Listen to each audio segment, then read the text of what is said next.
Good morning, everybody. Hold on just a second. Let me give this thing a try. Make sure that it's still working. Issues going on this morning. Weird how it happens in the morning, always.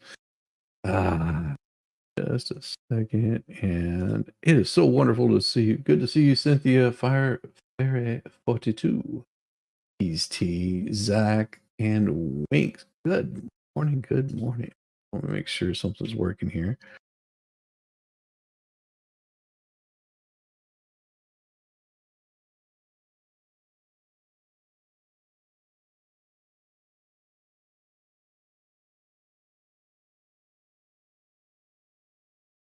Yeah, it is working. There we go. That's what I want to make sure. Perfect. Good morning, Debbie Webb. How are you doing this morning? King Paco, good morning. Good morning. It is wonderful to see all of you fine folks this morning. Oh, we're just gonna have to slide in here really quick because the morning's gonna go by really damned fast today. Oh God. The news that comes out of these people's mouths is just it's unbelievable. Oh, here we go. Harris is pushing joy. Trump paints a darker picture. Will mismatch moods matter? Tell me, you think it'll really matter?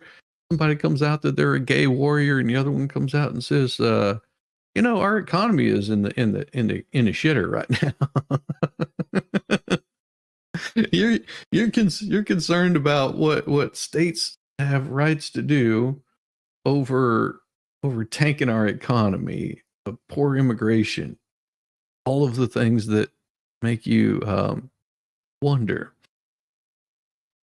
At the top of his first speech as her running mate, Minnesota Governor Tim Walz turned to Vice President Camel Toe and declared, "Thank you for bringing back the joy." Oh, the next day, Harris took to the theme a step further, branding the Democrat ticket Joyful Warriors. Hooray! Contrast that with former President Donald Trump, who opened a news conference at his Mar-a-Lago club in Florida a few days later, saying, "We've had a lot of bad things coming up." We do.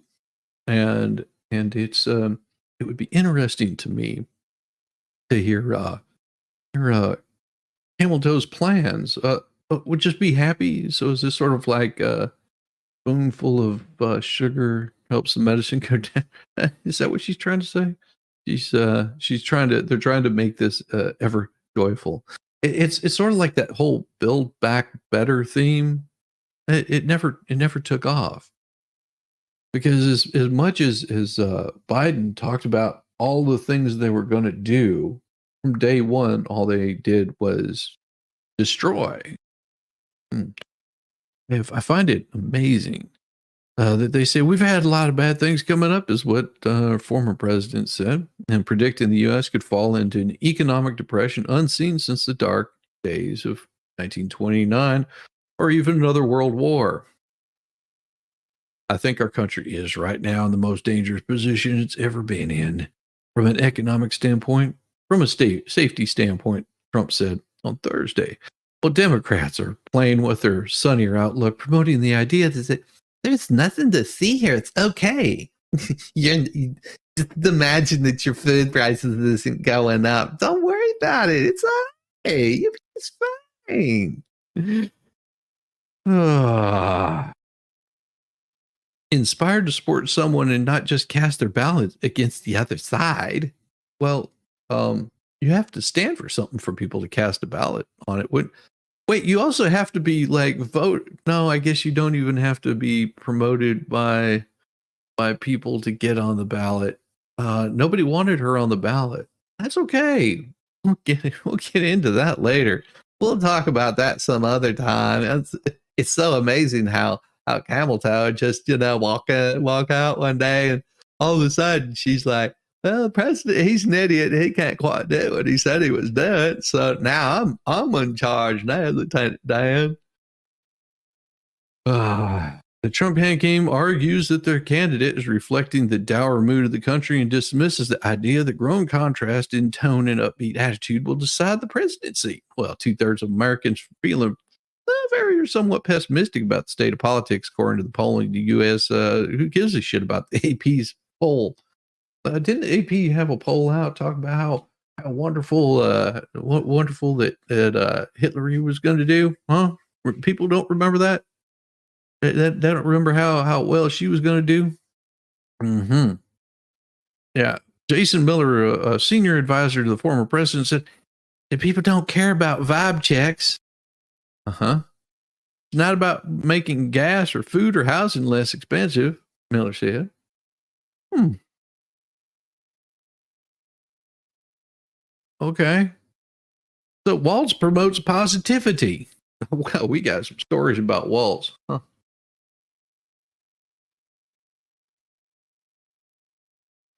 Something about him being a coaching staff. Okay. Yeah. And what's your point?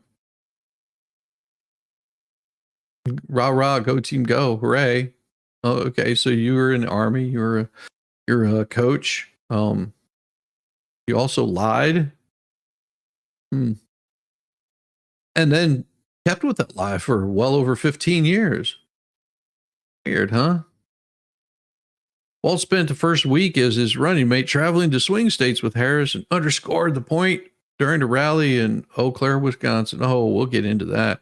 This idea of caring for our neighbor and kindness in his hand up and a hand up when someone needs it. Just since that people go through things to be able to be there when they need it. That's who we are. It's not about mocking, not about name calling. What? Wait, we're talking about the same guy that carried on the fake story about JD Vance and a couch, and that was your big theme multiple times. That's been touted by your group there, that same lie is being told. Hmm. Interesting. Biden often ended his speeches saying he'd never been more optimistic. Yeah, okay. But he built his now shuttered reelection around branding Trump as a threat to democracy. Yeah. What it's been like 3 weeks now? A little bit over 3 weeks since Trump took a bullet to the head. Hmm. Had a plane that had to land, and because there were some hydraulic issues. Weird how that happens. Harris's campaign, well, they rely on many of those same themes, and they keep calling him a threat to democracy, warning he'll impose limits to abortion, and voting that he will follow Project 2025. That nobody's listening. I mean, seriously, that's what you got. And despite Waltz insisting that smiles were more powerful than insults, he and Harris have continued to share their denunciation. Right? Yeah. So basically, they're saying, "Go get effed." Go get effed. No matter how you look at it, they plan on doing this. They plan on doing this same bullshit by pulling the wool over your eyes, and you're just a bunch of sheep. And well, if you're not happy about being a bunch of sheep, well, damn it, we'll make sure that we drug your water and make sure that you get enough. We love our country, and though we believe in the highest forms of patriotism, the fight for the ideals of our country has declared in her campaign speeches before picking walls. She tells now crowds that she and her roommate both believe in lifting people up and not knocking them down with a nice taste of candy. Paula Montanga, who went to see Harris rally in outside Detroit last week, highlighted the shift messaging since Harris took. Wait, Paula Montanga. That name sounds familiar. Paula Montanga. Oh, I know why that sounds. Damn, I did not get that until just now. I'll be a son of a buck. I'll be a son of a buck. So there was a picture floating around, and I'm pretty sure I'm going to have to find it now. Let's see, Paula Montanga.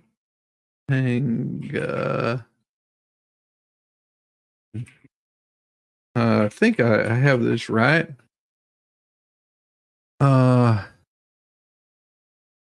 It's got to be here somewhere. Paula Mantanga. Yeah, that sounds familiar. Um, um, uh,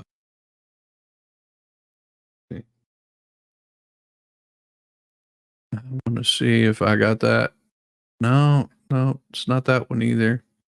No, I saw a pic that somebody showed, and I could have swore that name was Montanga. Uh, mm, let's see if that's right. Um, yeah, not seeing it. Well, it must have been somebody else. Maybe I was just wrong. It happens. I'm known to do that. I'm known to be completely wrong sometimes. hmm Trump senior campaign advice. What was that? Morning, morning, Captain Kern. Morning, Mad Englishman. Hi, Rabbit. Good morning. Up the morning to you. Ah, yes. Good morning, all y'all nuts. Trump senior advisor countered with the mood of the country right now is sour over the economy, the state of the U.S. Mexico border, the turmoil in the Middle East, the issues in Ukraine. They believe the temporary exuberance igniting the Democrat base after months of discouragement over the ticket. Trump has tried to harness that with his repeated predictions of stock market crashes and more. What? Wait a second! Didn't we just have a major crash? Huh? Because I remember distinctly that they were bragging about how well the economy's been doing, and the following Monday, because of Friday issues, it crashed. Yeah, that was a major crash. It was a quick recheck yourself. Hmm. So during the RNC, where advisor said Trump would seem changed and more personal after surviving a shot to the head, the former president did strike a different tone, at least to start. Yeah. He said early on he has a message of confidence, strength, and hope, which I tend to agree. Launch a new area of safety, prosperity, and freedom for citizens of every race, religion, color, creed, political affiliation, whomever it might be. But he also has reiterated if we keep going down the path that we're going, it's not going to be a pretty sight. I'm pretty sure that's what he said. Good morning, Squid. Good morning. Hey, JW. Good to see you, Mickey D. Oh, we've got an interesting story for you guys today. Right now, I'm angry about what Camel Toe has done to this country and done to the American southern border. Vance said in the campaign stop in Michigan, and I think most people in our country, they can be happy-go-lucky sometimes. They can enjoy things sometimes, and they can turn on the news and recognize what's going on in this country, and it's a disgrace. Senate Republican leader Mitch McConnell, not himself known for a Sunday disposition, offered much of the same assessment Friday at a conservative conference in Atlanta hosted by Eric Erickson, let's see, Neil Bortz used to run that show, and so did Sean Hannity. Same. I think Sean Hannity was more like a guest speaker that would come on there. That was before he went to go work for Fox. Um, yeah, that was a really interesting dynamic. Trump supporters waiting to see him at a rally in Bozeman, Montana, and they felt the former president's campaign just made them feel positive, even if his message often isn't. Okay, so that's all they got. That's what they're going to keep saying. That there's nothing to see here, nothing to see here. But really interesting here is this is what he's saying. Donald Trump's campaign is saying his emails were hacked. Presidential campaign said Saturday it has been hacked and suggested Iranian actors were involved in stealing and distributing sensitive internal documents. The campaign provided no specific evidence of Iran's involvement, but the claim comes a day after Microsoft issued a report detailing foreign agents' attempt to interfere in the U.S. campaign in 2024. Really weird how that happened. Like right after that. Oh, in a cited instance of Iranian military intelligence in June, sending a spear phishing email to the high ranking officials of a presidential campaign from compromised email account of former senior advisor. Uh huh. And that's what they're talking about is looks like they've been hacked. Iranians know that President Trump will stop the reign of terror just like he did in his first 4 years in the White House. That's true. Chang did not immediately respond to questions about their interactions with Microsoft. Recent activity shows the Iranian regime, along with the Kremlin, may be equally engaged in election 2024. Oh, of course, that's what Microsoft said. Because yeah, everyone believed that there was issues with Ukraine in 2024 or in 2020. They didn't really talk about that much anymore because they just picked up where they left off. Because see, in 2016, that was what their plan was in the first place, was to have this war that they currently have right now. And it's amazing to me that they're not going to you're going to find very little information about this, like this right here. Ukraine's president acknowledges military incursion onto Russian soil, which, by the way, is an act of war. Okay, that right there is an act of war, which means that the U.S. is supplying money to them. If you don't believe me, that they're supplying more funds to them, then all you have to do is look at this. U.S. announces another 125 military aid package for Ukraine. Oh, you thought it was over with the 67 million?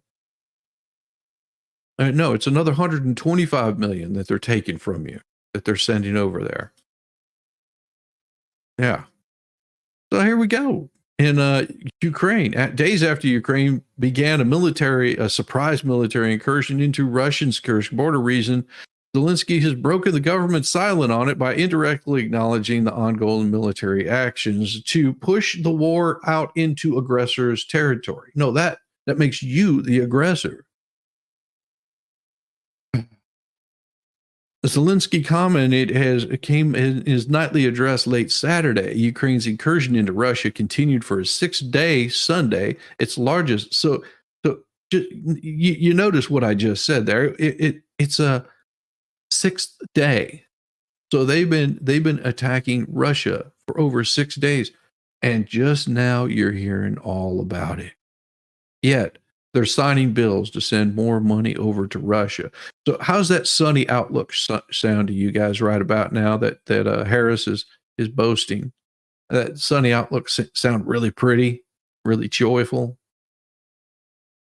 Ukraine's incursion to Russia continued for a 6th day on Sunday, its largest such attack since Moscow launched its full-scale invasion on February 24th, 2022, is unprecedented for this use of Ukraine military units on Russian soil. So it makes me wonder if some of this stuff just isn't made up. Like maybe that really isn't what's happening.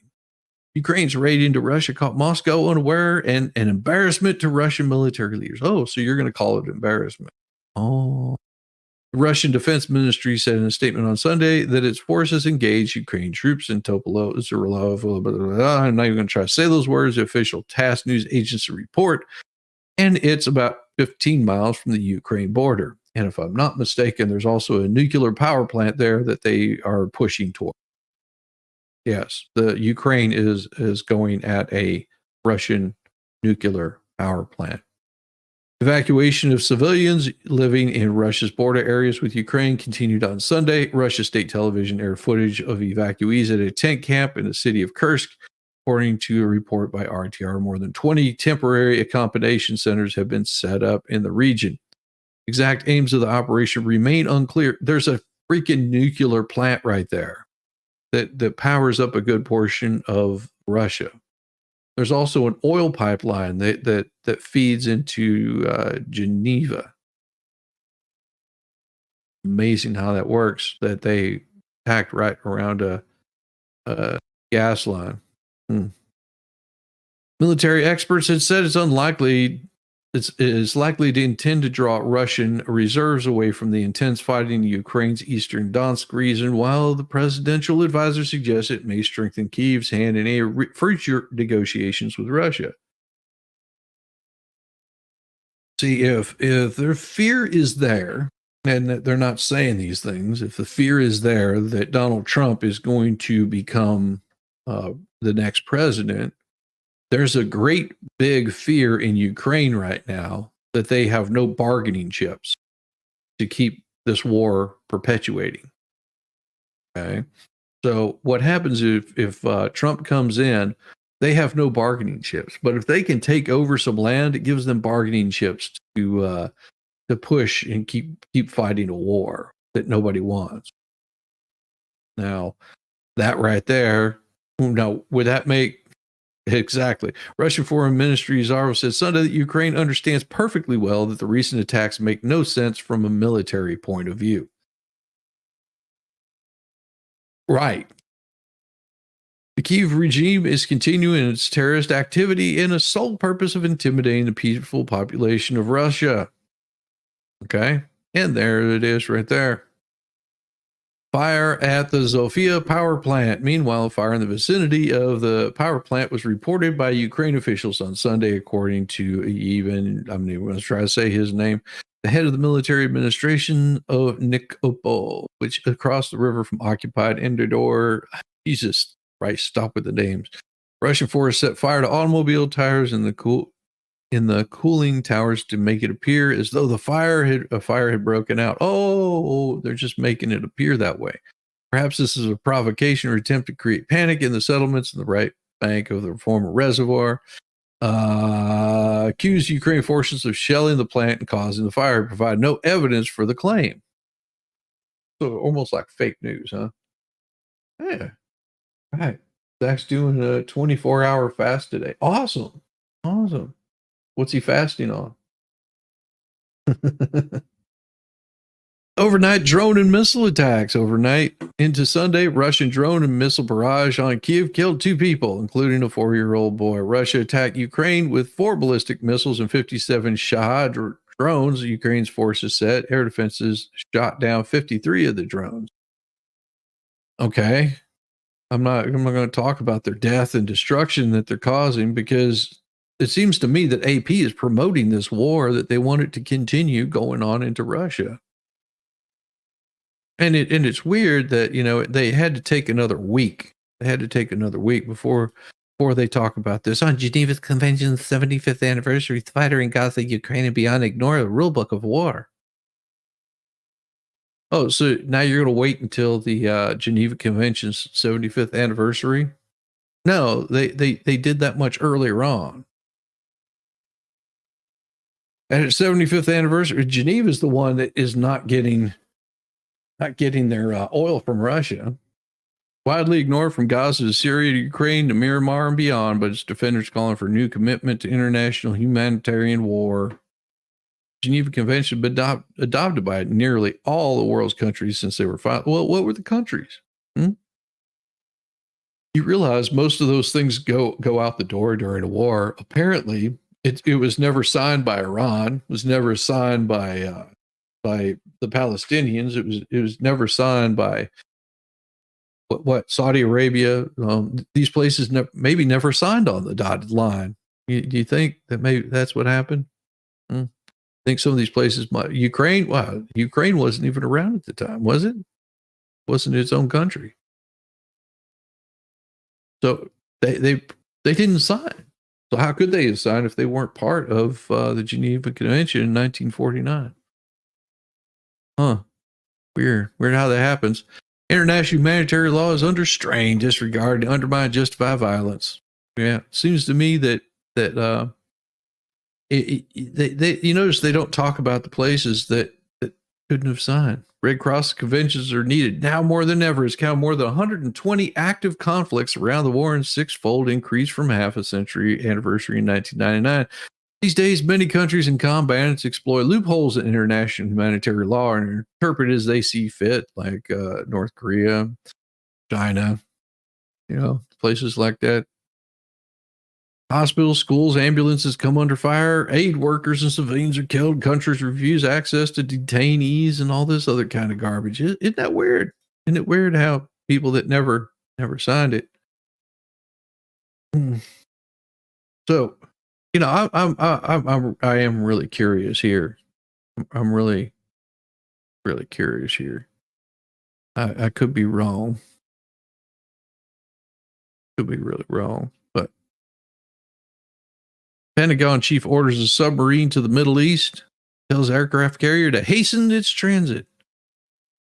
Lloyd Austin has ordered a guided missile submarine to the Middle East and is telling the USS Abraham Lincoln aircraft carrier strike group to sail more quickly, faster. The moves come as U.S. and other allies push for Israel and Hamas to achieve a ceasefire. What are you going to do if they don't? These countries have been fighting each other for quite some time, and I'm pretty sure they're well aware of what a ceasefire would mean. Iran has gone and attacked Israel multiple times, and they're not letting up. Okay, so AP, every time that you put this kind of garbage up there, what do you think is going to happen?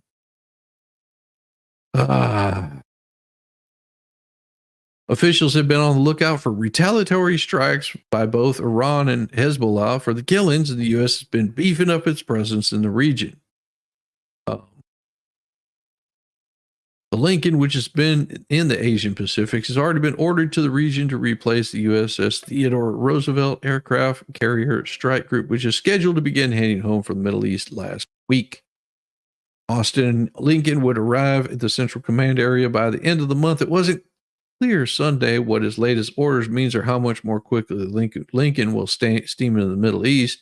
Trust me, it's only going to go as fast as it can go. The carrier has F-35 fighter jets aboard, along with a FA-18 fighter aircraft that are also on carriers. Ryder did not say how quickly the USS Georgia guided missile submarine would get to the region because it's probably already there.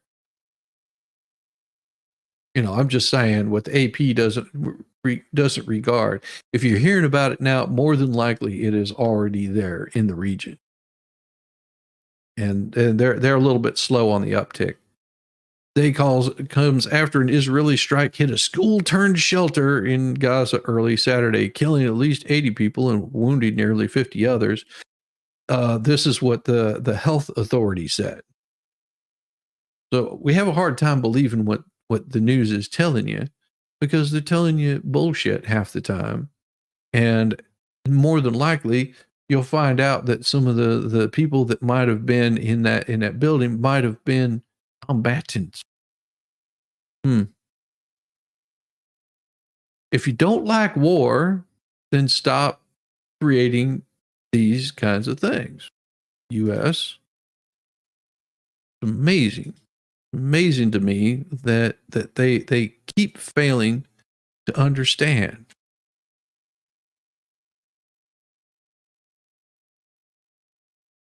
But there's more news. There's happy news. There's happy news. There's this from Biden to Gabbard. Here's what Harris's past debates show before a face-off with Trump. Well, how about actually do an interview? She hasn't done a single interview. She's called this old tottering guy here a racist on national TV. She says he's repeatedly taunted her opponent, seeming to reluctance to debate, telling a series of raucous audiences about Donald Trump's criticism. As the saying goes, you got something to say it to my face. Now, Trump, as they're going to say, he reversed himself and said he'd meet with Harris on September 10th for an event hosted by ABC. But Camel Toe has never reversed herself to say that she's going to be on an interview on Fox on an earlier date. Weird, huh? So she's the one that's not willing to go up and debate him. Yeah, I doubt she'll be there. And just because Trump said sure, these are one of the dates that we've set, doesn't mean that he's going to be there. That's a date that was supposed to be with Biden, but that failed. Sharing the stage with Trump presents a critical chance for Harris to define herself. Why? Wait, huh? She's been announced for what, 3 weeks now, and she still has yet to say anything about what defines her, except that she's going to try to get women's rights back that they already currently have. Basically, they want to get the federal government involved in women's choices. That's what they want to have, not states' rights to make those choices. Hmm. And that's the only thing that she's been big on. That and Trump's bad and we're joyful and all that kind of stuff. Oh, wonderful how the AP does that. She's a former district attorney and California Attorney General. Harris has long presented her debating prowess as a strength. She couldn't even make it through the primary and get to the first primary. She dropped out before then because she polled so low. A lot of it has to do with her cackle. A lot of it has to do with lies around her. Because if you see Harris is pushing for joy, Harris Walls rally feature big crowds, talk of joy. Latinos are excited about Harris, but she has work to do to win the crucial voting block. Two Democrat primaries offer insight out how Harris debates. She doesn't. She doesn't give interviews either. So weird. Just from, I would imagine that you prepare before going into debate, Gabbard said in the interview, and also made no attempt to deny them frankly or justify them.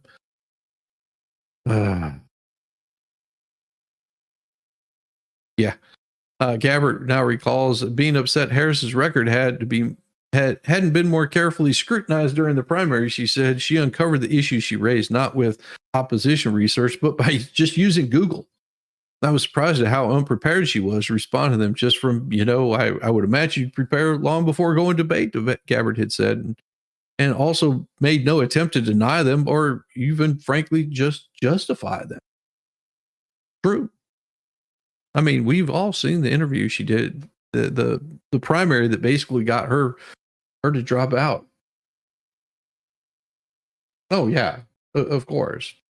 Yeah, that is one of the biggest things that she's promoting now, because she's a mimic. In a response about the debate stage, Harris attempted to dismiss Gabbard, saying, "I am proud of making a decision not to give fancy speeches or be a legislative body and giving speeches on the floor, but actually doing the work." Like what? Like what work? Tell you what kind of work I'm going to do. I'm going to go grab myself another cup of coffee. Everybody, get ready for the little coffee break song. I need some coffee. This morning's going to be a good one. I've got. Ooh, I still haven't even got to the seaman story yet.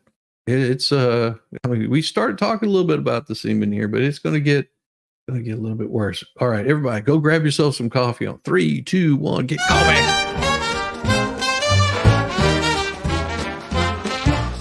Shores, get a tan, Rambo the orangutan. Driving a golf cart, oh man, Rambo is half crazy, yes he can. Well, that SOB's a sight to F and see. Oh, Rambo's rolling, as the sun he's free at last. While Shizzy has his coffee, these two are having an effing blast.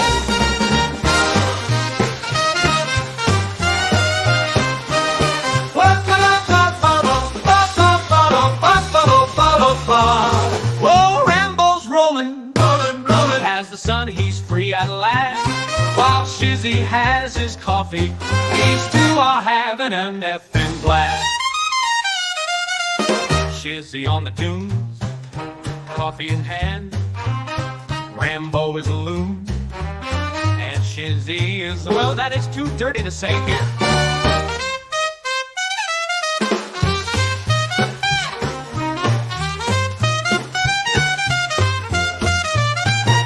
Shizzy on the dunes. All right, I'm back. Oof. Yeah. See, I'm shortening those up just a little bit. You're going to get. This is the time you get that more coffee. You get all jacked up on the caffeine, and this kind of stuff happens. Talking about getting jacked up on the caffeine.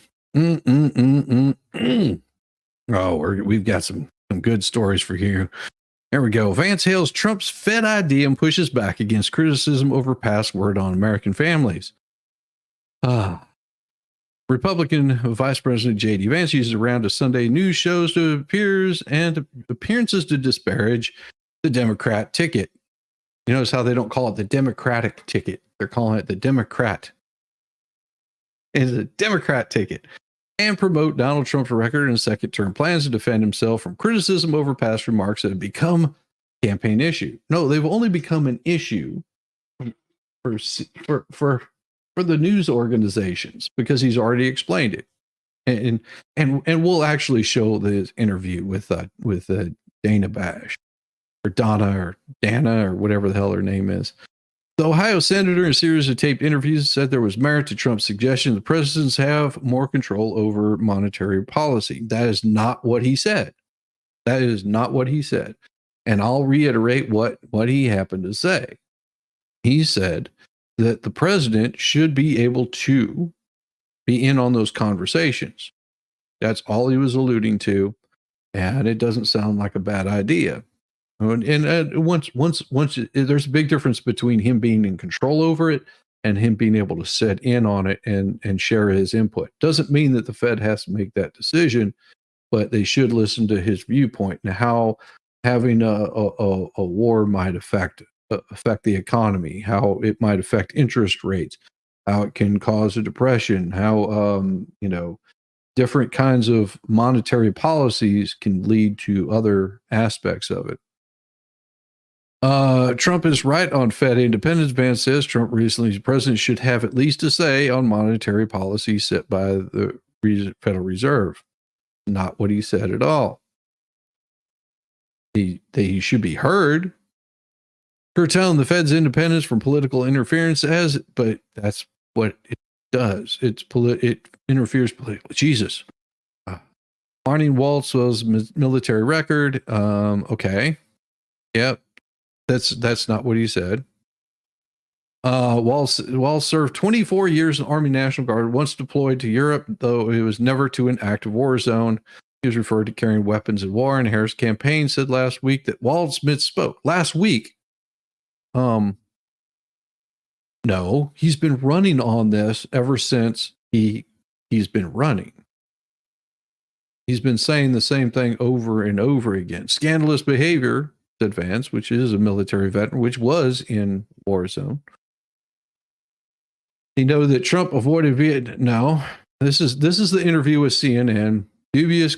Why are they saying dubious claims of bone spurs? Vance said, obviously, a lot of people have reasons for not serving. I criticize somebody for embellishing the record, for lying and saying that I went to war whenever they didn't. Said Republicans are circulating the one time that long-serving veteran slipped up talking about his military service. Oh no, he did not.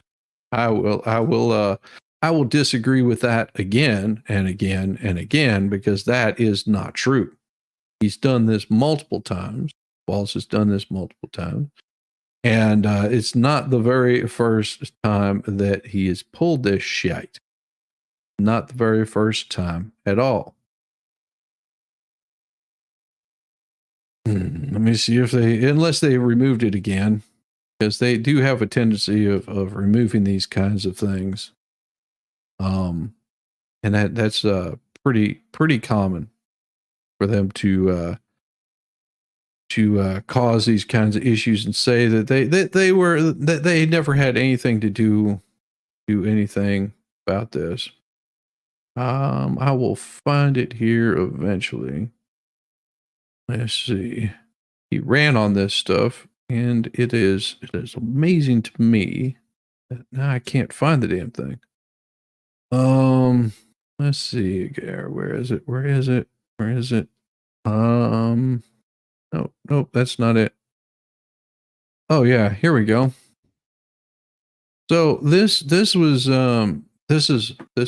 it right here. Share this tab instead. Here we go. And both of you, with your keen understanding of how this works, especially from National Guard families, I can tell you this, having been one of those that came back, we were in support of OEF, but sitting in there with OIF veterans, when we came back, they showed us the horse whisperer and told us to be nice when we went home. And that was the extent of it. That was in 2004. Now, I'm proud to say that because of the people sitting in here and people who came before me, things have changed over the last 4 years. They have not changed enough. But Mr. Kennedy is following and moving something forward that the late senator from Minnesota, Senator Wellstone, advocated so clearly: mental health parity, and this issue of destigmatizing mental health, of understanding. And I, being in there and knowing as a first sergeant, know exactly what you're saying, and watching as people aren't trained on this, that there's a discrimination that goes against a soldier who has the courage, the fortitude, and, as you said, the insight to admit this. So there's a couple things I want to ask you, and both of you. With, as I said, he's talking about coming back with PTSD from Afghanistan. And you're right. He does have a say. It's called veto power, but he can't control the Fed. That's the thing. They don't even entertain him saying anything to the Fed. So now, one thing that I've noted that AP has not done, and it's very, very important to note, because I pulled it up. I pulled up the AP's fact checkers. Now, all their fact checking seems to be talking about one particular person. Okay. Right now they're talking about Trump. That is their focus, on Trump and what JD Vance says. And the thing that you haven't seen that's probably hit more views in the news story more than anything, comes from this right here. That's the crowd that Kamala Harris and Governor Tim Walz got in Detroit, Michigan. All right, look, this is the last video I'm going to make on this topic. I actually want to make it really easy for Harry to be able to debunk me, as well as all the other conservative creators calling this event fake. Harry, if what you're saying is true, it would be so easy for you to prove this was a real event. So this was the original image you posted. We've all seen this image, and we've all seen that video you showed. The problem is this image, as well as that video, have all come from the Harris campaign. And if you'd like to debunk all of us and make us all look stupid, all you got to do is give us the video of somebody in here. Bro, there are thousands of people here. I mean, according to you. And according to this image, like hundreds of them, if not thousands of them, have their phones out and are recording. So why haven't we seen footage from any of these fucking phones? Bro, if they are out on the tarmac, if they are this close, that means they got there early. That means they are super liberals. They are super supportive of Kamala Harris. Why the fuck have we not seen footage from any of their phones? So if you want to debunk us, it's really easy. I mean, these super liberals, at least some of them got to be following you. Shit, you probably know some of these people personally. If you want to prove all of us wrong, all you got to do is get the footage from one of these phones. Because wildly enough, while we've seen the footage from the Harris campaign, while we've seen the pictures from the Harris campaign, we haven't seen the footage from anybody's phone in this crowd. None of these likely 500 to 1,000 people recording have put any of that footage up on TikTok, X, Facebook, Instagram, nothing. That's a lot of people filming up close to the VP, and none of them decided to share that on social media. That seems odd. But there you go, Harry. You want to disprove us all? You want to show us all that this was a real crowd supporting your presidential candidate? Find us the footage of somebody in this crowd. Show us somebody here who was on this tarmac filming and saw all this happen. Let's try not to have a repeat of your bomb threat. Oh, lap. If you zoom in on some of the people's phones, we did that last week. We showed all of that last week. Yeah, we zoomed in on those things, and it was pretty hard to find. Pretty damn hard to find. But what I'm going to do is I'm going to play you. I'm going to play, because I watched this last night to see if I could find any lies in what was shared here. And this is before I get into a very interesting story. A very, very interesting story. So enjoy this bit, and I'm probably going to set the speed up a little bit fast. So it seems like they're talking fast, because I don't want to spend 22 minutes on this particular one. I want it to go by much, much, much quicker. So I'm going to give you guys just a good taste of this right here. This is what JD Vance had to say to CNN. So much for doing this. Yeah. Appreciate it, Senator. Thank so you. Within a week of you being named on the VP ticket, the Democratic nominee changed. Mhm. And You guys seem to be struggling a little bit with how to approach the new dynamic. I don't think that's true. I don't think they've struggled at all. I mean, if you guys think that Trump and Vance have been struggling how to approach Harris and Walls, well, I got a story for you. How are you approaching your new opponent and the new ticket? Yeah, well, I think it's pretty straightforward, actually. We're running against a set of policies that I think have failed the American people, and we're running to a set of policies, President Trump's 4 years in office, that I think really succeeded for the American people. And I think that what's different about it, and you're right, Dana, it is different, but what's different about it is that we're running against a different person who a lot of Americans just don't know. And so I think we have to remind people that President Trump delivered lower prices, lower inflation, a prosperous and peaceful world, and also a secure border. And Kamala Harris's policies have produced the exact opposite. Now, that was an easier case to make when Joe Biden was in there because people associate Joe Biden with the policies. But I think Kamala Harris clearly owns the policies of the Biden-Harris administration, especially when we consider the fact that, as we've all learned over the last few months, Joe Biden clearly isn't capable of doing the job. And so I think that.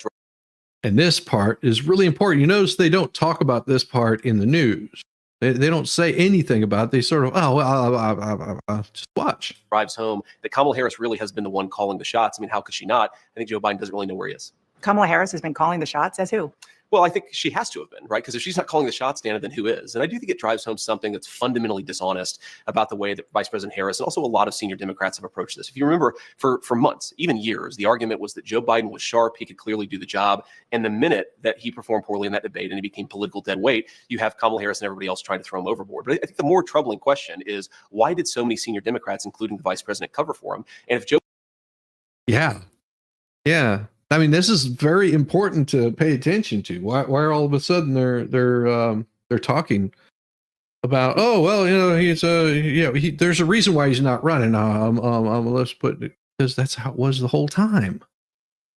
Joe Biden wasn't capable of doing the job, as even a lot of Democrats say now. Was Kamala Harris in charge, or was somebody else in charge? And that's a real issue. There's no evidence that Kamala Harris threw him overboard, but I want to move on. There's plenty of evidence that he was thrown overboard. Nancy Pelosi, all of the Democrat Party threw him to the wolves and just basically let him fail miserably. And then all of a sudden, camel toe is in place without ever having to get primaried, without ever having to do a single primary. She's automatically just in there. Why? Why is she in there? I mean, like I said, I can show you all kinds of really cool stuff about this fool, and of course we've got this kind of stuff that comes popping up like this right here, I'll show you some of the more interesting things here because it is always interesting. So we got this right here where they show the plane, and then of course somebody zooms in and they say, look, why is nobody showing up in the reflection? Of course, somebody went and made a video and said, well, it's because of refraction. It makes them look really small. These people, if you go back here, these people right here have to be 9 feet tall. They have to be 9 feet tall. You see the size of these people right here. They're enormous. They're freaking giants. Okay? You can sit here and look at the phones. None of them are taking images of the same things. And where's the tail number? Amazing, isn't it? That the film was doctored and you don't even have a tail number, which should be right there. No tail number at all. Weird. Isn't it weird? I guess maybe it's just me. Maybe I'm the weird one. Maybe not. Maybe this hasn't even been debunked on their fact checkers. No debunking from AP.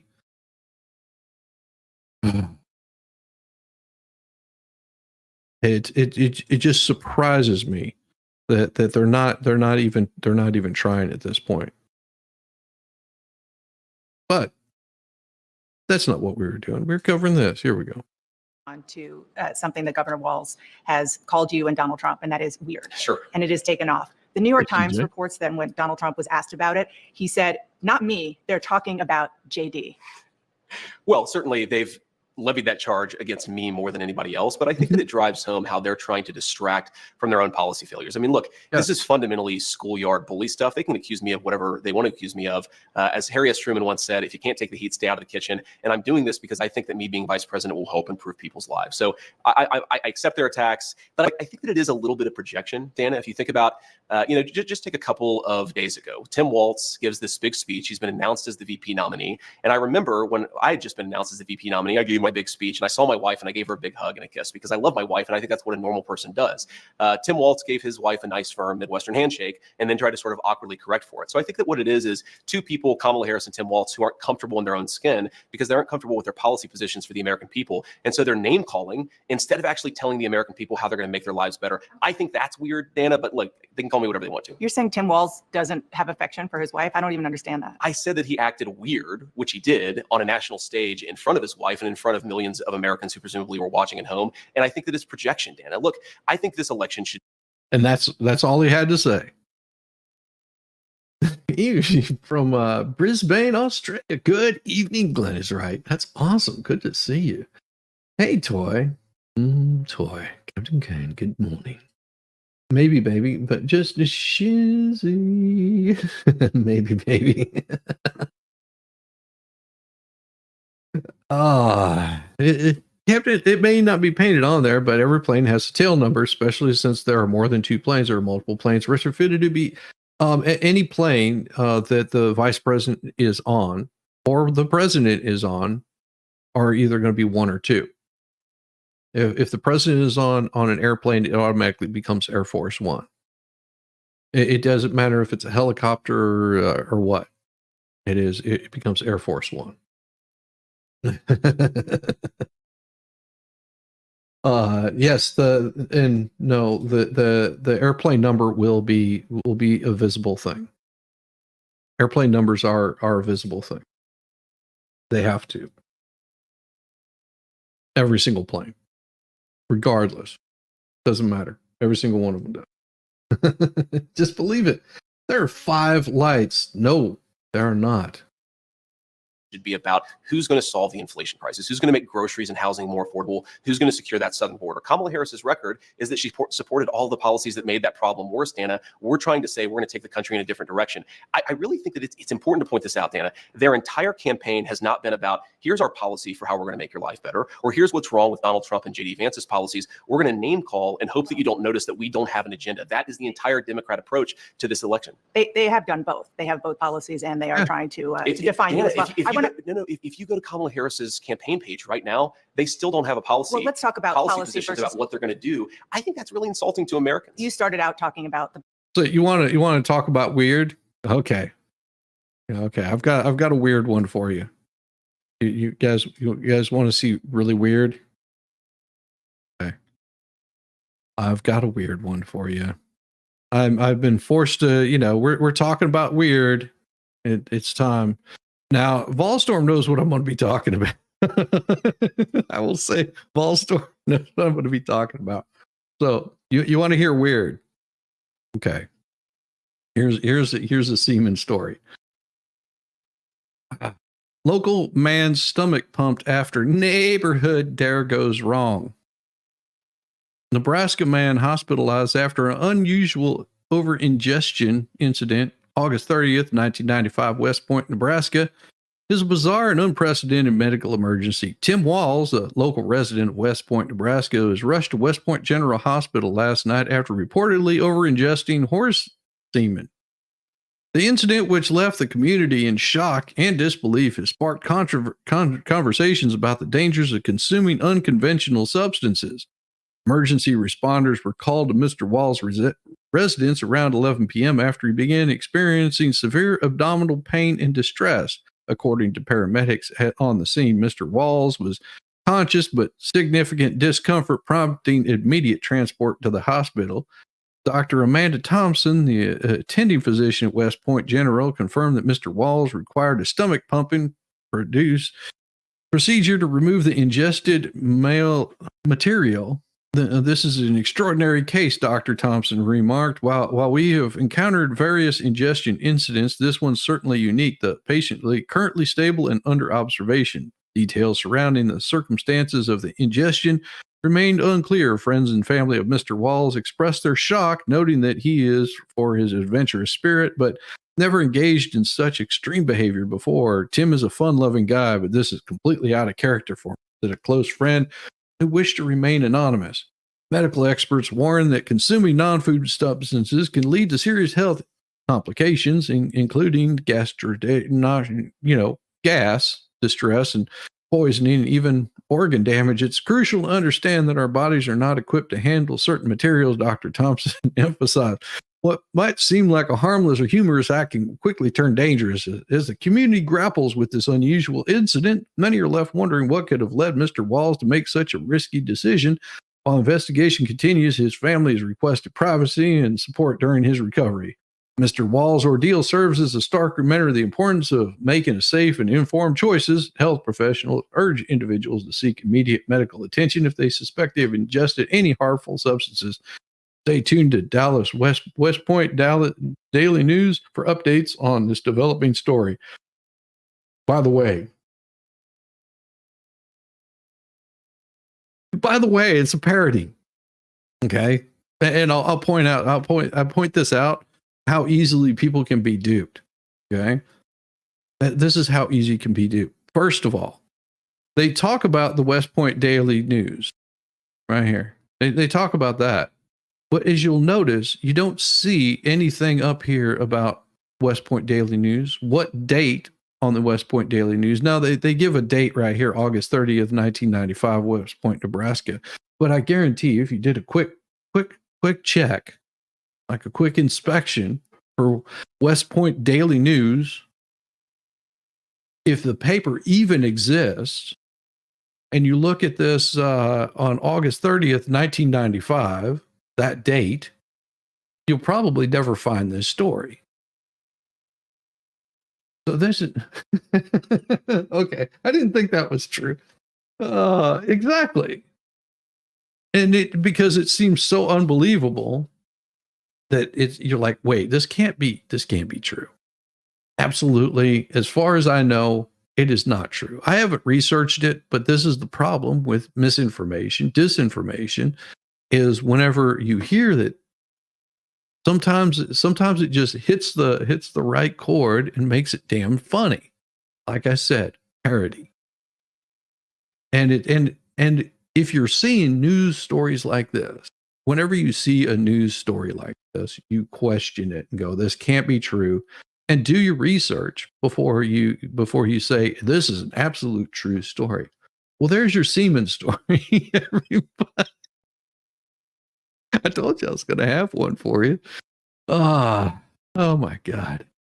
That one made me laugh so hard.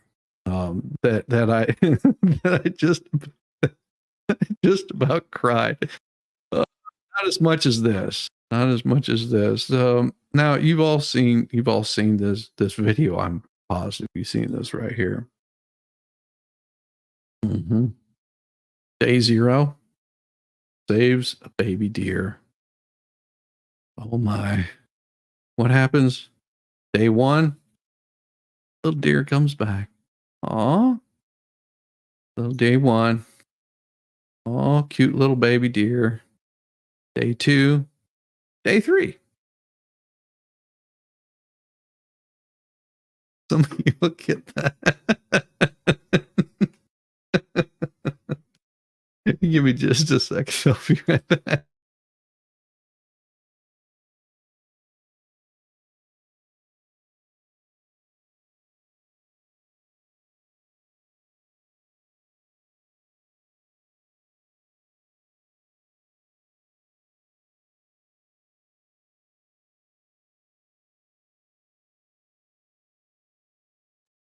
Sorry, I had to step away for a second. Oof. Tender venison. He named him Delicious. Oh my God. Oh man, I couldn't help it. I had to do it. I had to do it. Oh, I mean, I'm bad. I'm bad. Okay, we'll continue on with the Dana Bash story. Sorry. I have to interrupt it so I don't get too many copyright strikes by CNN. Oh, the wrong button. No.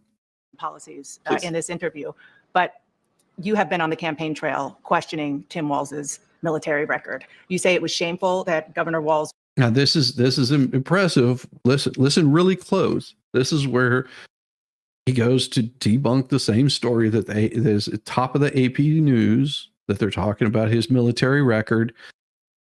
JD Vance is going, oh boy, here we go.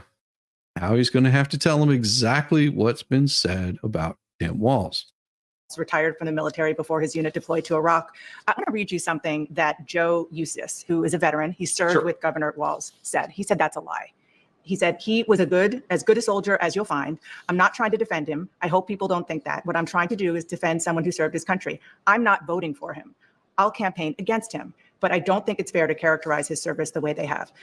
Governor Walz served 24 years. Sure. He even stayed after he could have retired because of 9/11, more than the country asked of him. Do you honor his service? Well, of course, Dana, I honor his service. And I've never criticized what Tim Walz did when he was in the military. I criticized his retirement decision. And most importantly, Dana, I criticized his lying about his own record. Okay. This is a guy who was captured on video saying, I carried a gun in war. He never went to war. This is a guy who's been captured on video. As other people say, he's an Afghanistan veteran. He's a veteran of a war, nodding along in agreement instead of saying, no, I did serve my country and I did it honorably, but I never went to a war zone. I'm not criticizing Tim Walz's service. I'm criticizing the fact that he lied about his service for political gain, Dana. Now, I served in the United States Marine Corps, and you know this. And look, there are a lot of things that I'm proud about. I've never lied about what I did or overstated it because it would be beneficial to me in an election. I think that's what Tim Walz did. That's what I was criticizing. And yes, I do think it's scandalous behavior. You Right there. And that's what they've been saying the whole time.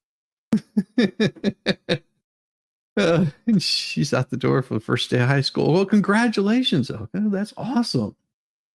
I can't. His voice. What's wrong with his voice? What's wrong? Is it me? What is it? How's you this morning, Starzy? My ankle's a bit stiff, still on tad. If Trump wins, he must survive all 4 years. Must survive all 4 years. If you've never been boots on the ground, don't claim to be. Absolutely. Absolutely. There's nothing wrong with his service. It was that he came back. He claimed that he was in Afghanistan. He claimed that he was given stuff about PTSD. He claims all of these things, and he's never been in a combat zone.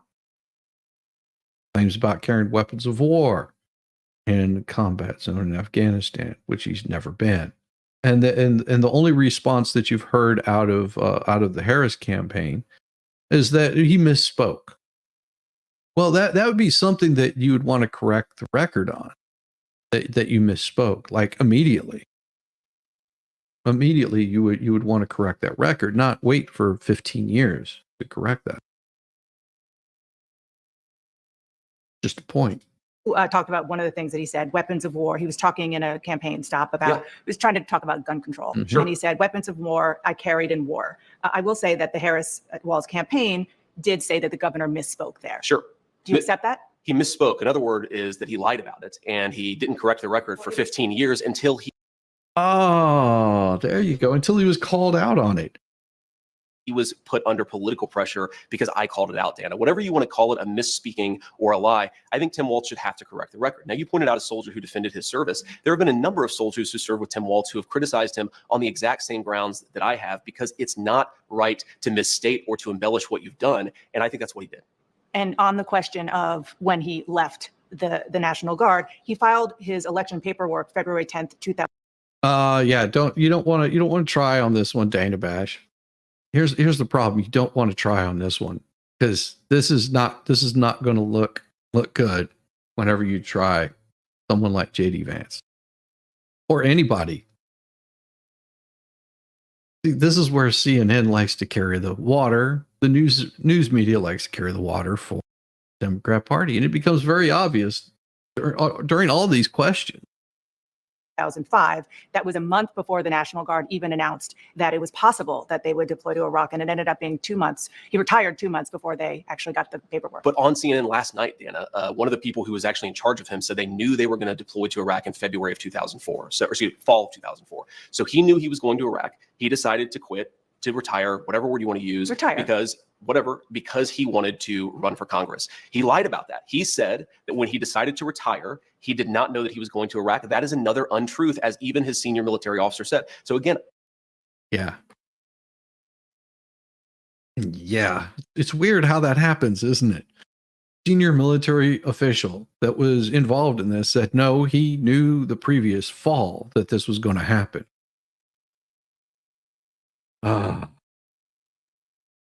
I'm not criticizing the service. I'm criticizing the dishonesty. Dishonesty spoken in favor and for the purpose of political benefit. And I think that the most important thing here, Dana, is it goes to Kamala Harris's judgment. Tim Walz is ultimately going to be the vice president. Kamala Harris is in great health. I'm sure she's going to be president if she wins for 4 or maybe even 8 years. Why did Kamala Harris choose a person who has lied about their military service? I think that is a serious lapse in judgment. And I don't want to hear from a campaign spokesperson of Kamala Harris. I want to hear Kamala Harris herself address what I just said. You know, Huh. Really weird, huh? Yes, I agree. I agree, Squid. You do know a long time before then, because especially if you're in the National Guard, which I was in, you possibly sometimes up to 6 months, because you need to get your affairs in order before you deploy. And usually whenever the call comes in, you've got 24 for your sent. So yes, you know ahead of time, because there's affairs that have to get put in place before you actually leave. So yes, Squid's completely right on this. Seen a lot of statements from veterans, including those you served with, saying it's just untoward to be criticizing somebody who served for 20. He's not criticizing him for somebody that served for 25, 24 years. That's not what he's criticizing for. He has said it multiple times, and he says it again in this interview. That's not why I'm criticizing him. I'm criticizing him for his departure, for lying about what he did, and making excuses for it.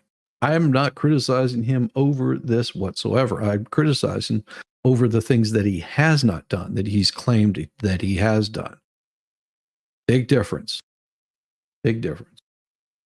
4 years. Dana, I'm not interested in the ad hominem. I've heard from a lot of veterans groups who criticize Tim Walz. The question is, he said he served in war and he didn't. That is a dishonesty. I couldn't care less what one or the other person says about it. I care about what the truth is. The truth is that Tim Walz didn't tell the truth. And importantly, Dana, this is about Kamala Harris's judgment. And I think that when you ask, why has Kamala Harris allowed the border to be wide open? Why has Kamala Harris supported policies that have promoted the increase in inflation? I think it goes to the heart of her judgment. And I think that that's what we should be talking about. One last question. And then, of course, now this is not her last question by any shape or form. But what she's going to be asking about is Donald Trump. You know, he got out of the military because of bone spurs. Listen to Vance's response on this, because it's pretty awesome. Donald Trump didn't serve in the military. He received a medical draft deferment for bone spurs to avoid serving in the Vietnam War, reportedly as a favor to his father. Do you find that shameful too? I think that Donald Trump didn't serve in the military, but he didn't lie about it, Anna. I've known Donald Trump for a long time. He really honors our veterans. He honors me for my service. Donald Trump didn't lie about serving in the military. He didn't say that he went to Vietnam when he didn't. This is the problem. I don't criticize anybody, whether they served our country or not. I think it's honorable to serve, but obviously a lot of people have reasons for not serving. I criticize somebody for embellishing their record, for lying, saying, I went to war. Dana, do you think that it's a problem that he said, I went to war, but he didn't actually? That seems to be a problem to me. Well, yeah, that's a big problem. That is a really big problem. But yet Dana hasn't taken him to task on that. She's just taken Vance to task on what he said. Oh boy. They've corrected that. Let's move on to. They've corrected it by admitting that. Let's move on to another important issue to voters, and that is the issue of abortion. You wrote the foreword for a new book by Heritage Foundation President Kevin Roberts. Sure. Of Project 2025. Project 2025, among many other things, calls for rolling back approval of the abortion drug mifepristone.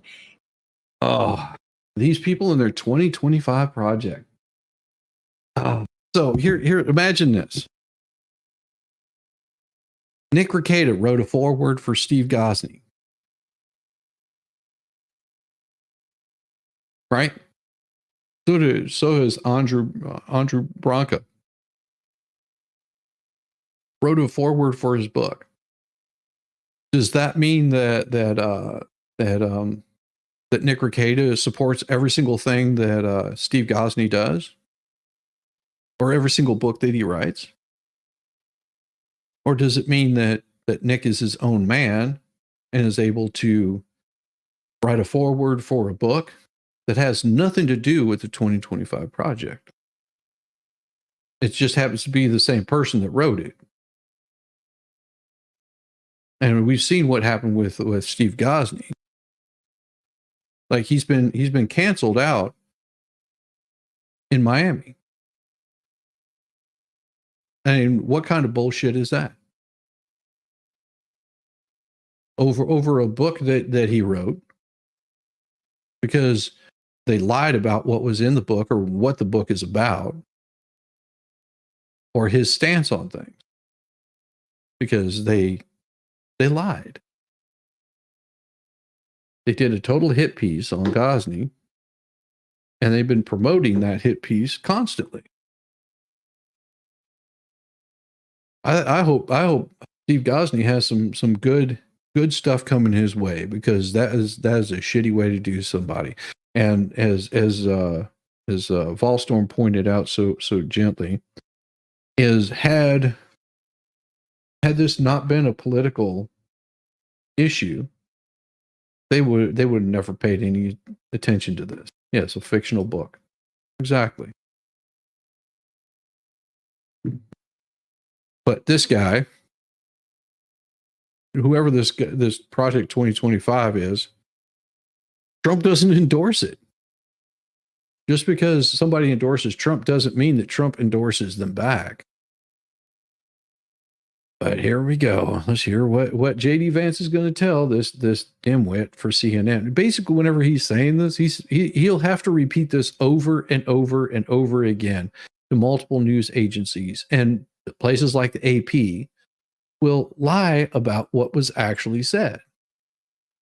That right there, I think, is a big problem. I mean, do you not see the issue with this? That they lie about what was said?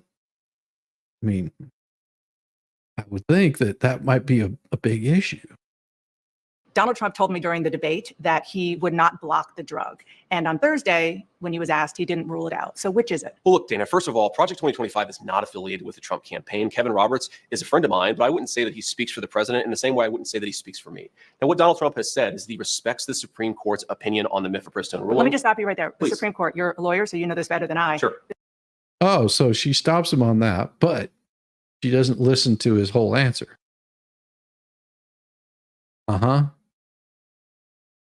Because immediately, look at the little chyron that comes up here. Because they didn't like the answer that he was giving about Project 2025. Well, let's interrupt you right there. Well, let's talk about this. What about the rest of what he was saying? Oh, you forgot. You forgot that it has nothing to do with it. The Supreme Court, all they did was say that what came to them didn't have standing. So they let it stand. A real question, a substantive question, hasn't made it to the Supreme Court. So my question for you is whether or not a Trump-Vance administration would allow mifepristone to continue to... Is this really what you have? So you have someone's ear. You're interviewing them, and this is where you want to go. Really, this is where you want to go. And he's going to, and if he continues his answers, he'll be called. And if he continues his answer, he'll be called misogynistic. See how this bullshit works. Exactly. You take care of yourself, Amos girl. Good to see you. You've got to go clean off your back patio before this heat hits. Boo. Have a good day, y'all. Well, you have a good day also, Ammo girl. Just pop in those headphones and listen to the rest of the Let's move on. I mean, okay, I lost. Yeah.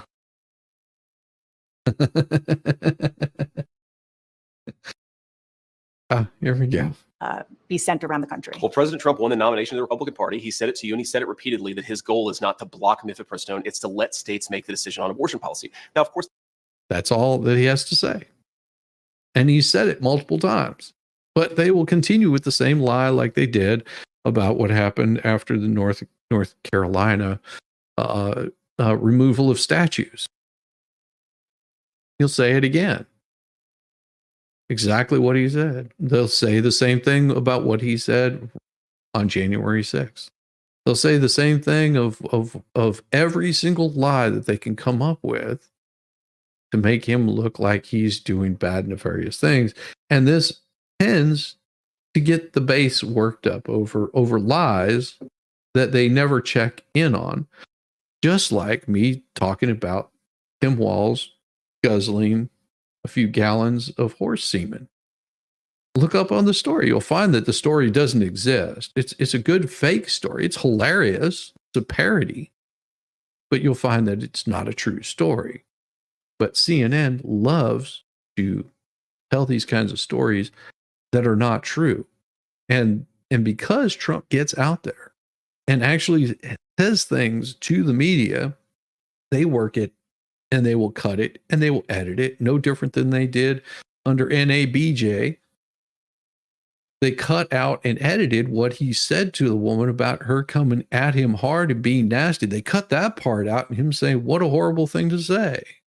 It's like you're telling me one day that we, it's that camel toe isn't transparent because she says that she's Indian and keeps promoting that she's Indian, and then all of a sudden, ooh, now she's black.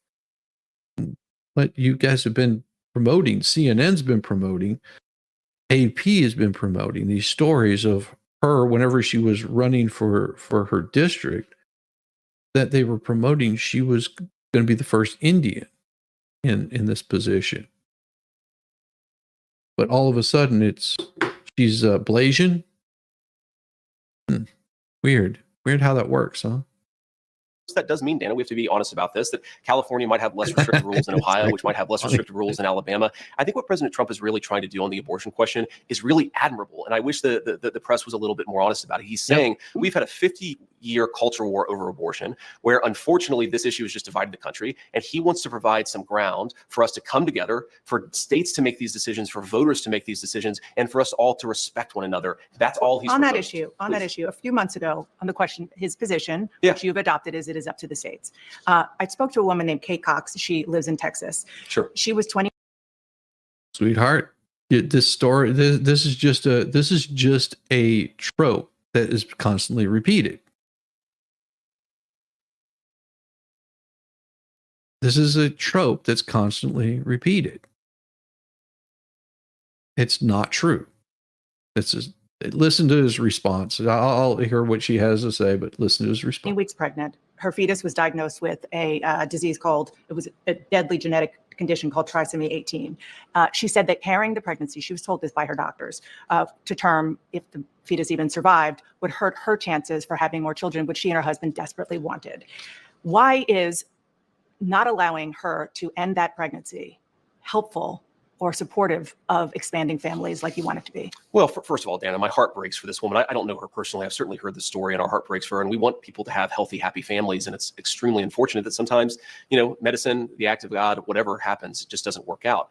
And what the president has said, I think very clearly, is that he is not trying to prevent women who have non-viable pregnancies from getting access to the medical care that they need. But allowing the states to decide, a place like Texas, which has very strict laws now. They do. But they also have, they do have the exceptions to the rules. They may have these specific laws, but there's also exceptions to the rules. Those exceptions to the rules would be in case of mother's health or child's health or any other reason, such as rape, incest. Those kinds of reasons would be a reason why would happen. That's why they keep taking it out of context, and they show these little stories. But in Texas, okay, in Texas, and what are the rules? Because I'm sure if you read some of these rules, you'll find out that under dire circumstances, they are not going to allow a mother to be injured. Could be wrong, but what it is actually meant to be, yes. His response is the same response that they've had throughout this whole thing. And CNN cannot handle this at all, because as much as they say, well, we want the government out of our bodies, they seem to want to dictate what part of the government they want out of what part of their bodies. It's a fallacy. Doesn't allow a Kate Cox to end a pregnancy that is fatal and could potentially hurt Not her true. ability to have more kids. But what President Trump has said is that we are going to let voters make these decisions. And again, Texas might have a view that President Trump disagrees with. They might have a view that President Trump agrees with, but you've got to let the voters make these decisions. So you're comfortable with ultimately, that law in Texas? I'm not comfortable with anything, Dana, because I'm not passing judgment on what these laws should be. And you ask me my own personal view. I campaigned against an Ohio referendum, but I think that we have to let voters decide. And when they speak their mind, you have to be respectful. Agree or disagree with whatever voters decide, they're going to make these decisions. Wow. Amazing how that works, isn't it?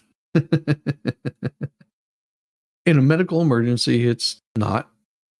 Yep. It is a medical procedure. Now, if they terminate the child during the emergency, that's something to look into. Yes. Emergency medical procedure that was created to care for the mother's health. Yes. Completely different. Completely different. One way or another, the child is coming out. I mean, one way or another, the child is coming out. Welcome back to State of the Union. Here's more of my interview with GOP Vice Presidential nominee J.D. Vance. John King is doing a project talking to voters all over swing states. He talked to Republican voters in the critical swing state, must win, I would say, swing state of Pennsylvania. Of course. One of them, Carol Carty, said she was almost a childless dog lady because she didn't happen to meet the right person until she was 40 years old. Another. Oh, these news people, they don't have anything on Harris's policy. The only thing that they have is to attack Republicans on their policy.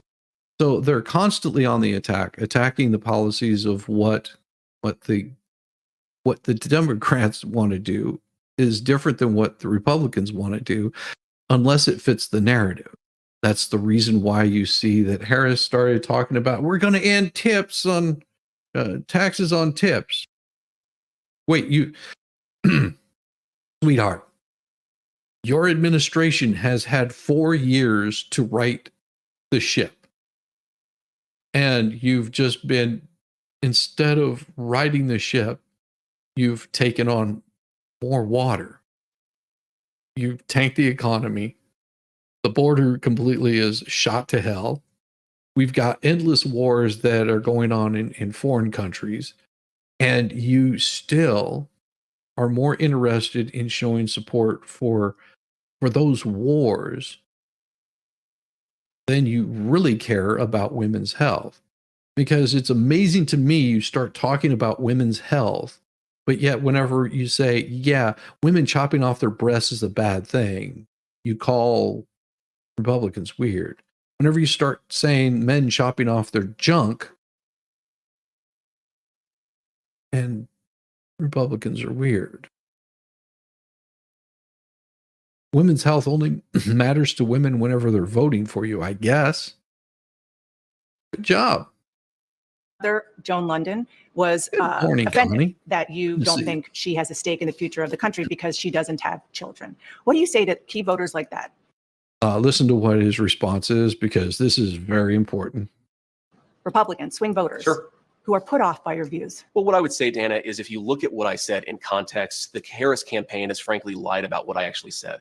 I'm pro-family. I want us to have more families. And obviously, sometimes it doesn't work out, sometimes for medical reasons, sometimes because you don't meet the right person. But the point is that our country has become anti-family in its public policy. Let me just give you an example of this. So after our second child was born, my wife and I, we have 3 little kids. After our second child was born, we get the baby home from the hospital. We get this ridiculous out-of-network medical bill that is financially shocking, and we're pretty well off.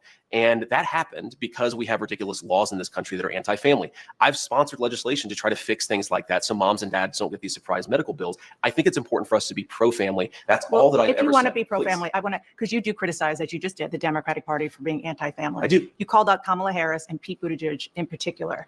Kamala Harris has 2 stepchildren. Pete Buttigieg and his husband have adopted twins. Do you recognize them as parents and more broadly as being part of families? Well, of course. Of course he does. You're an idiot. That's not why he's criticizing them. He's criticizing them on their policies. I do, Dana. I mean, you know my life story. I was actually raised. I was raised, but Dana, I was raised. I mean, one of the first people that I gave a hug to after my RNC convention speech was my stepmom, who's been an incredibly important person in my life. She's not childless. My kids call her Mamaw. Of course, she's not childless. But again, you called her that. The criticism. I certainly did not call my own stepmother childless. Kamala Harris. I criticized Kamala Harris for being part of a set of ideas that exists in American leadership that is anti-family. I never, Dana, criticized people for not having kids. I criticized people for being anti-child, and I do think that Kamala Harris has made some bizarre statements. Yes, absolutely. Did you not just hear what he said earlier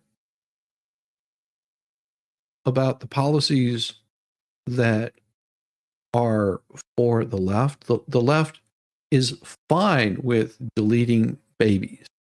They use that deleting babies as a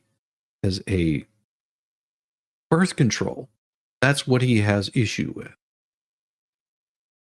He has issues with this being used as a form of birth control. If you want to really dig down into it, you can talk about how Planned Parenthood, how many deletions of children that they have every year. And these are not women that are in medical distress. These are not women that shouldn't be able to have children or couldn't have children. It is women that are pregnant. The ones that are involved in rape and incest are far few in between, because we're not the right is not saying, hey, we're not eliminating rape and incest. Those things, we want to make sure that is not happening. First of all, there should be laws to avoid that. What he has been said multiple times is, if you eliminate those instances of that, or the woman's health is in distress. But that's not the case. That's not how it is being done. And that's all he's been saying. And whenever these people sit there and they talk about, oh, well, you're saying that they're anti-children. Yes, they're very much anti-children. They're very much in that the government controls what women can do and can't do with their bodies. Statement, she has said things like, it's reasonable not to have children over climate change. I think it's the exact opposite message we should be sending to our young families. I want to expand the child tax credit. I want to stop those surprise medical bills. I want to make housing more affordable so that if you have a young family, you can actually afford to put them in a home. And I think that it is unfortunate that so much of our public leadership has become anti-family. One final point on this, Nana, if you go back to the COVID era, one thing that really frustrated me and motivated some of these comments is we were at a point where we were kicking kids out of school. We were masking 3-year-olds and putting the masks back on them, even as they were trying to rip them off at school. I think that if we had more people who took the right perspective and had a little bit more understanding of how little kids actually operate, we would not have made so many of those mistakes during COVID. That's a whole other conversation. Because it's related to this because people didn't know as much, because it was literally a novel virus. But Dana, you asked me about you've now asked me 3 questions about comments that I made 3 years ago. I wonder what Kamala Harris thinks about the fact that she supported policies that opened the American southern border. I wonder what Kamala Harris thinks about the fact that she lied to the American people about Joe Biden's middle facility for the office. You are interviewing me, Dana, because I respect the American people enough to sit down for an interview. I appreciate that. Kamala Harris has been the nominee for 3 weeks. She hasn't sat down for a real Believe interview. me, we are asking. And You're I not know going to that, get a disagreement there. But the point is, Dana, you've got me for 15 minutes or however long you have me. We should be talking about public policies that matter. How are we going to lower inflation? How are we going to reduce the cost of food and housing? How are we going to close down that southern border? We've talked so little about that. We've talked a lot more about a sarcastic remark I made 3 years ago. I think we should talk about the issues that most Americans care about. I only asked you one question about that. I asked you about policies, and I was asking about the military record that you brought up. Nobody else did of Tim Walz. No, and no. She's been asking about every single thing that he has said. Oh, by the way, good morning, Rosie. Nosy Rosie. Good to see you. Good to see you. Good to see you. Tips for votes. Isn't that a form of bribery?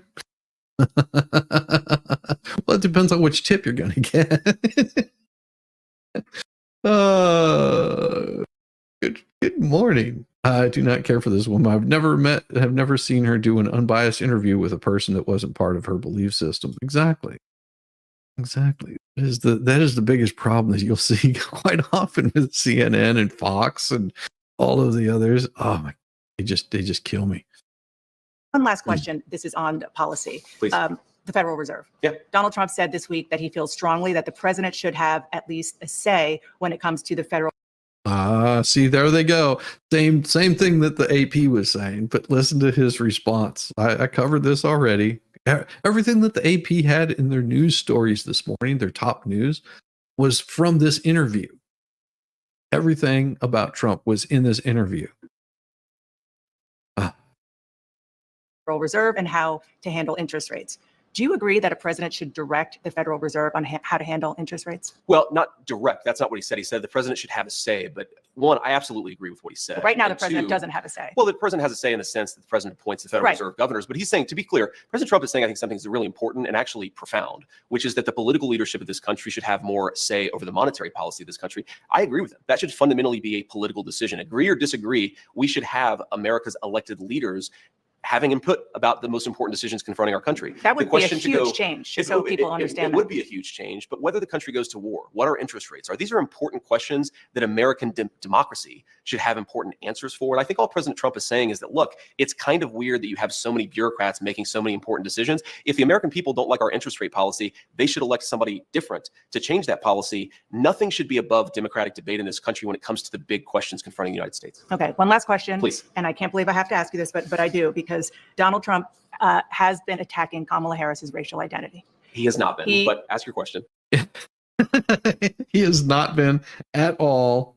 And this is the lie that they will continue to push. But go ahead, Dana. Well, he questioned her racial identity. He said a number of years ago, she happened to turn black.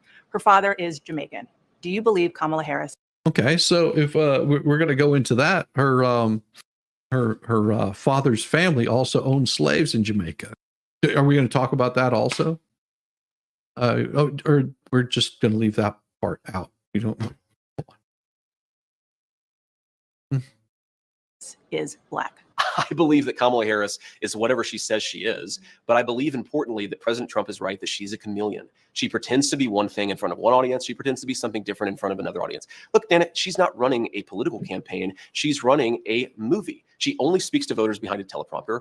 Everything is scripted. She doesn't have her policy positions out there. She hasn't answered why she wanted to ban fracking, but now she doesn't. She wanted to fund police, but now she doesn't. She wanted to open the border, but now she doesn't. She should have to answer for why she presents a different set of policies to one audience and a different set of policies to another audience. And I think that's what President Trump is getting at. This is a fundamentally fake person. She's different depending on who she's in front of. With respect, you Please. changed your position on an important thing, which is Oh yeah, he did, and he even explains it in detail why he did. Donald Trump. Of course I did. And so I'm why are honest you not a about it. chameleon? Because, Dana, I've explained to the American people what's different. People change their minds when the facts change, they should. But if you want to be the people's vice president or president, you should have to stand before an interviewer and say, this is why I changed my mind. So to everybody who's seen that I criticized Donald Trump since he asked the question, here are two things. You didn't just about- criticize him. You said he could be America's Hitler. Well, that's a criticism, and I didn't say that exactly, but He didn't say that exactly. He did have a criticism about Trump, but you also have to remember this was in 2016 whenever Trump was running for office. He didn't know anything about the guy. And there was a lot of people, because they didn't know anything about his political policies or how he was going to run his office, president, there were a lot of criticism from people because they didn't know. Set that to the side. What I said about Donald Trump and what I believed about Donald Trump, two things that really changed. First of all, I didn't think Donald Trump would be a good president. He was a great president. Wages were rising. The world was more peaceful. Remember, when Donald Trump was running for president the first time, they said he would start World War III. He brought more peace to the world than any president of my lifetime. The second thing, Dana, is I believed, and I'm ashamed of it, I believed a lot of the media lies about Donald Trump in 2016. I believe that he said things like, for example, the media said Donald Trump accused all Mexicans of being rapists and criminals. You actually look at what he said, he did not say that at all. And I think it's important when you see something, you change your mind, and that's all I've done. And my pitch to the American people would be, I imagine a lot of folks who are thinking about voting for Donald Trump in 2024, maybe they've bought in to the media lies about him. Think for yourself, look at what he actually said, and I think you'll find that he's, one, a very engaging guy, but two, was a very good president. There aren't media lies. We play him and we let him. No, there's just careful editing. See, that right there, you just got caught again. Like, he caught you how many times in this interview? How many times in this interview did she get busted on things that are not true or were not said willfully? Very engaging guy, but two, was a very good president.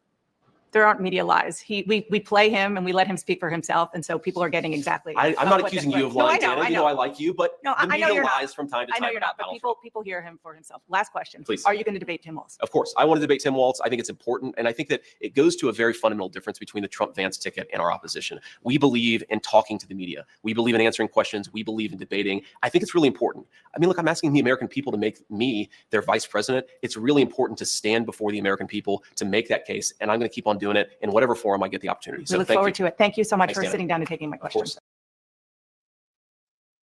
Amazing, huh? How quickly he was able to shoot down everything that the AP has been talking about. Every single time. Every single time.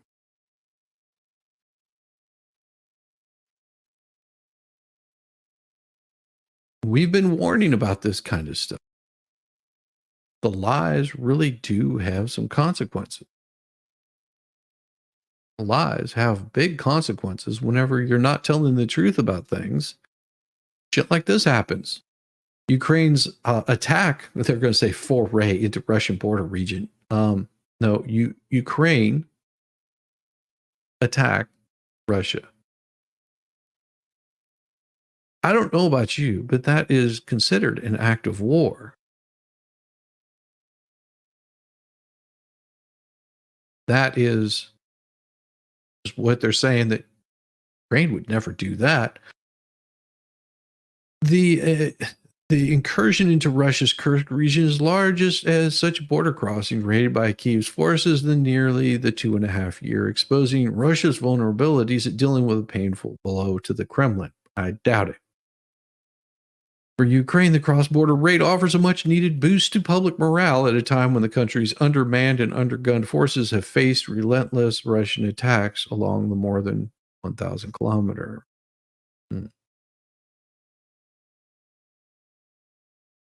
And why did this happen? Because you're being lied to.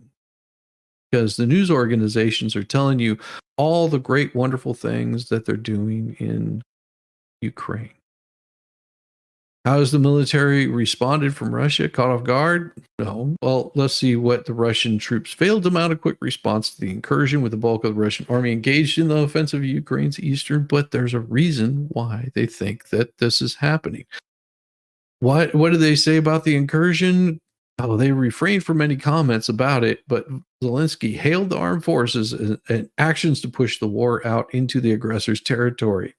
But what did the Kremlin say? Kremlin said, yeah, there's a reason why they're doing this. It could be that they want to have power. They want to have a fighting chance if Trump is elected, because they right now don't have anything to stand on. They've got no debates.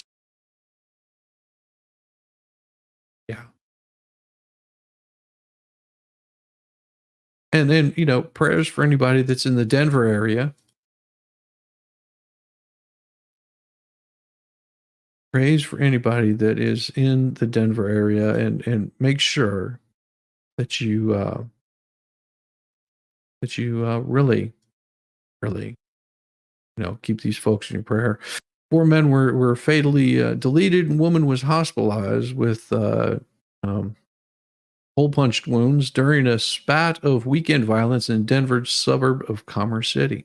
Person interested in one of the cases later found deleted in a self-inflicted gunshot. Also, Denver area over the weekend, a person was fatally popped, and 3 others were injured during 2 separate altercations on Sunday in the city of Aurora. Denver itself is 1 person. Blah blah blah blah blah blah. Potential motives in the hole punchings were not released. The first happened Friday night in the parking lot at 7-Eleven. Man and woman were popped up, and the man later, deceased. The woman remained hospitalized in critical condition as of Sunday morning. Officers later tried to contact the man who had been driving a truck involved in the PPOing, but he fled and was found that he had self-deleted. Yeah, why all of a sudden in Denver? Is Denver supposed to be one of the highly run? Oh yeah, it's run by Republicans, totally Republican. Yeah.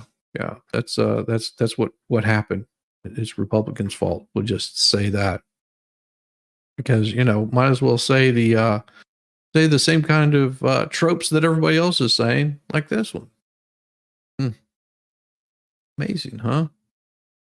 Amazing that they actually cover it. I guess whenever it's so far in your face, they have no choice but to cover it. They have no choice but to say what's happening. Las Vegas, Camel Toe promised Saturday to work on eliminating taxes on paid tips paid to restaurant and other service industry employees, echoing the pledge that her opponent Donald Trump has made in marking rare instances of overlap from both sides. It's not rare. She's a mimic. Did you see that Tiffany Hayward was out doing one of her stupid free back to school event? Woman has no shame. Yeah. I saw lots of stuff on Hayward. Be tuning in on Tuesday whenever I go over some pretty cool news stuff that I've got piled up. So tomorrow, damn it, you know what? I need to find that real quick, because that's really important. Just a second. Put it up there.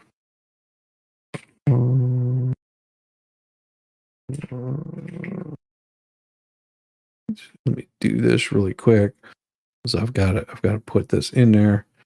And there, and let's see what is coming up here. And I've got to get this thing. And there. No. Go here. I'm going to do this. Copy. And I'm going to put this up in the thing here.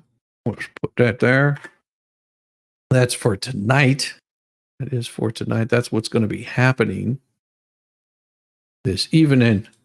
Make sure that you're subbed up to Valhalla, because if you're not, then there's something wrong with you. Because that is where it is going to be happening. That is the place to be tonight at 9:30. Yes, tonight, 9:30. There is the place that everyone needs to be. I'm going to pin this up here at the top. Thank you for reminding me of that. That is what is happening tonight. But outside of that, Tuesday, well, and I may do a stream earlier on today, this evening. Mondays are a little bit later than I normally stream, but I will tell you right now that my plan is to Tuesday, most definitely I'll be doing a stream. I'm not sure tonight if I'm going to or not. We'll see. I do have some plans, so if I don't Yeah, it's gonna be derailed slash the men's show derailed, whatever you want to call it. It is going to be a blast. We've got MG Law that'll be over there. He usually shows up a little bit late on Mondays. Because that's how MG is. He's late but not gay. We also have Volstorm that's going to be there. The expert and myself, yours truly, Valhalla Waits. And this week is Valhalla Waits' turn to be in the barrel. If you haven't heard that story, well, that's funny shite. Yes, we have a good time doing that. So of course, it's Camel Toe has nothing that she stands on, so might as well steal somebody else's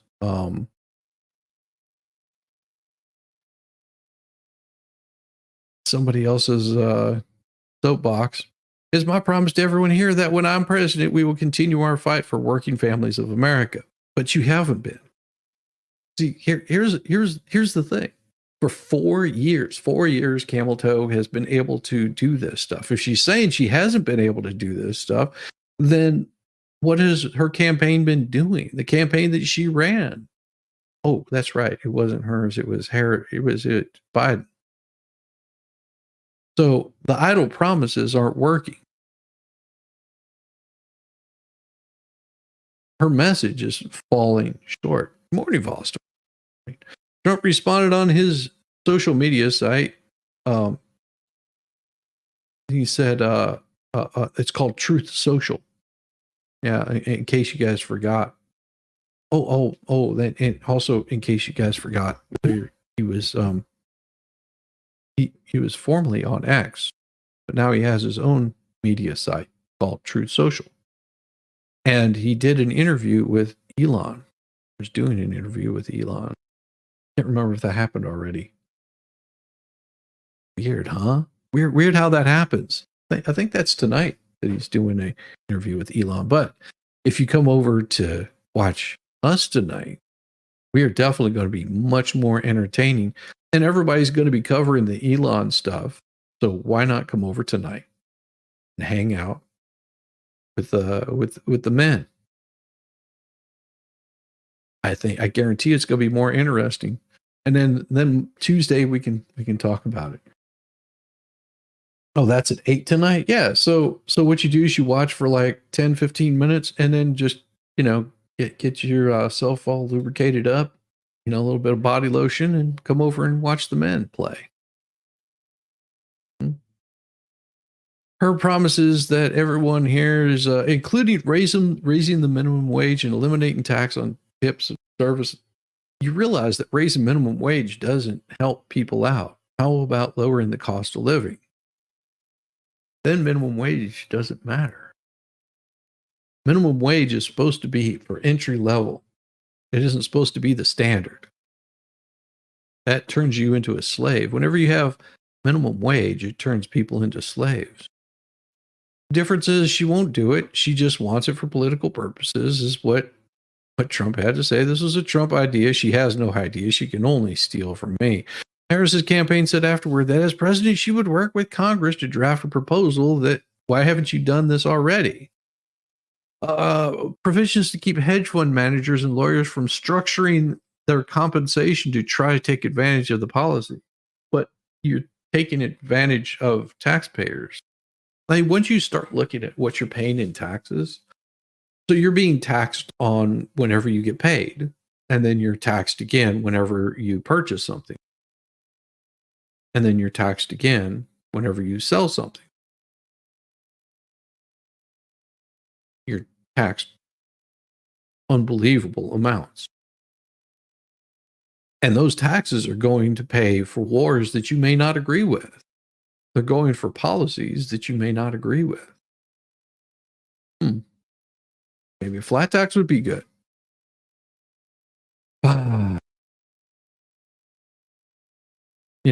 What you purchase, pretty straightforward. You only pay taxes on what you purchase. So if you think about it, if there's a percentage of whatever the cost is. Whenever that millionaire, billionaire is buying a $1 million plane or 6 million or 7 million, however expensive damn plane happens to cost, whenever they're purchasing that plane, the taxes they pay on that would be a certain percentage of that cost, which could run in the hundreds of thousands of dollars. And you couldn't get a deferment on it. You couldn't write it off as a business expense. You just pay the tax on it. But of course, then you're not taxed on the money that you make. You're not taxed on your investments. You're not taxed on whenever your grandparents pass away or your parents pass away, and that inheritance that you get, that tax goes away also. Only whenever you spend the money do you get taxed on. Weird how that would work, isn't it? U.S. has not had a legal war since World War II. Yeah. West Virginia, you have to pay taxes on vehicles yearly. It's insane. Oh, yeah, so do I. It's the same way in Georgia. Every time I get a tag, I have to pay taxes. That's a tax on me every year. Every damn year. But those taxes are supposed to keep your roads nice and smooth. Right.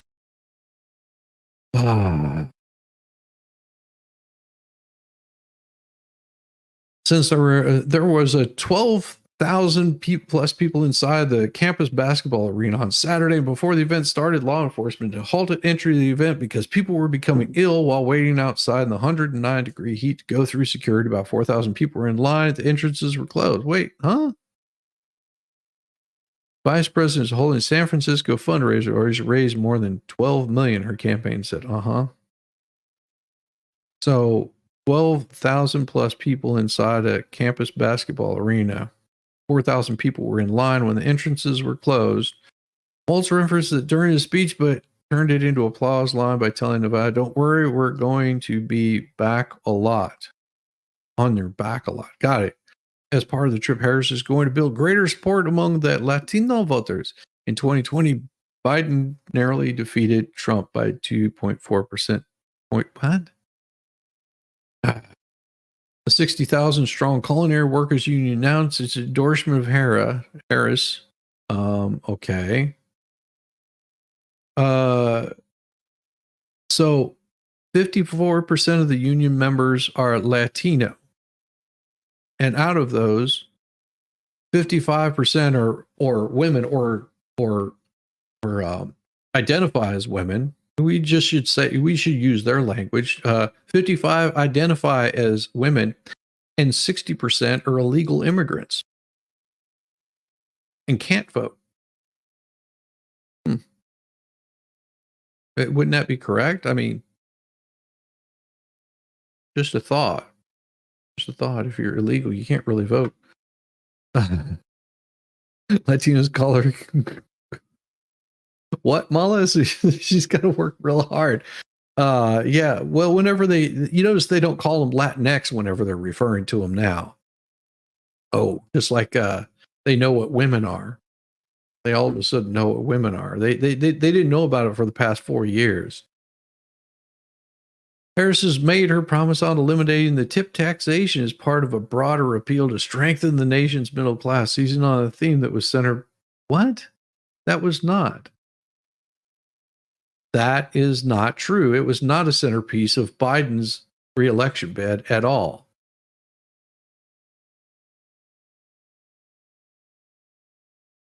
We believe that in the future, where you lower the cost of living for America, what a liar. She's lying again. You know that your immigration system is broken. We know that it takes a lot to fix it.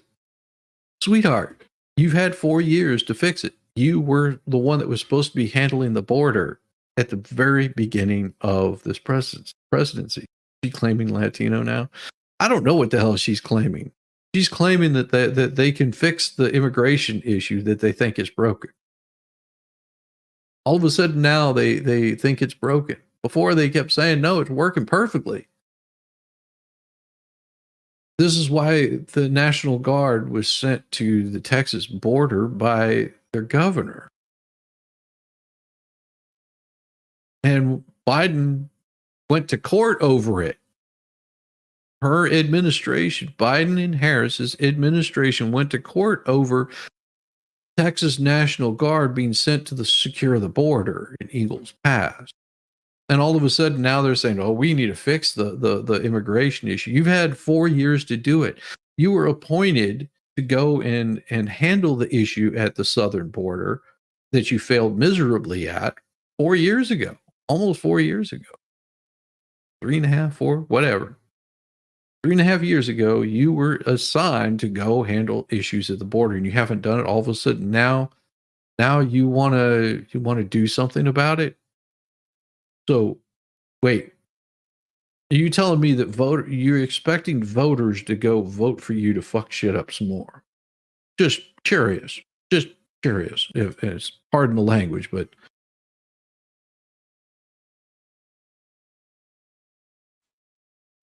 so this is the kind of garbage that you'll hear coming out of the Harris side right here.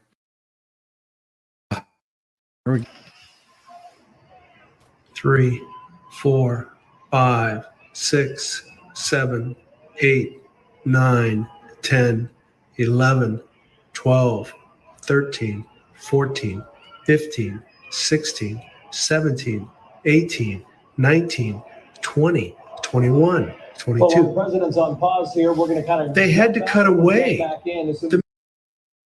But what they failed to tell you is whenever you put this in context, this pause that he had that they're trying to show was because there was a woman that was having a medical emergency and he was waiting for first responders to take care of her issue. That's why he paused. That's why they broke away. The problem with these stories that you hear, the readers, they added context. They thought people might want to know. President Trump paused during his speech due to a medical emergency for one of the attendees.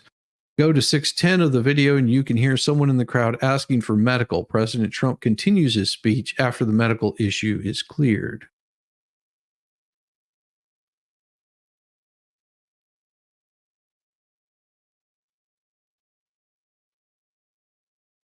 And of course, this was her Nevada rally right here.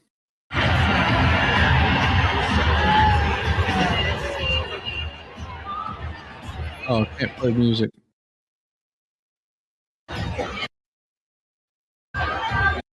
Harris Waltz. This is the rally. Do you notice something here? Do you notice? Do you notice over here? There's nobody sitting in this area. There's nobody sitting in these seats here. Nobody sitting in those seats. There's nobody back here behind all of that. They've got big black curtains up. No, obvious. Pretty cool, huh? That they got big black curtains up over here and up here. I mean, granted, there are people still filing in, but there's nobody. This place is not packed by any way, shape, or form. There's no crowd over here in the back area. There's a few people milling about here, but they could still be just filing in. Yeah, this is her Nevada rally. Seats aren't full down there. There's some people up here in the stands and they're fanning themselves because I'm sure it's hot up there. But this is a pretty empty seating except for the upper ranks up here. Wow. Speaking of upper ranks, we do have something special for you guys because there's only one way that we could do this. Only one way.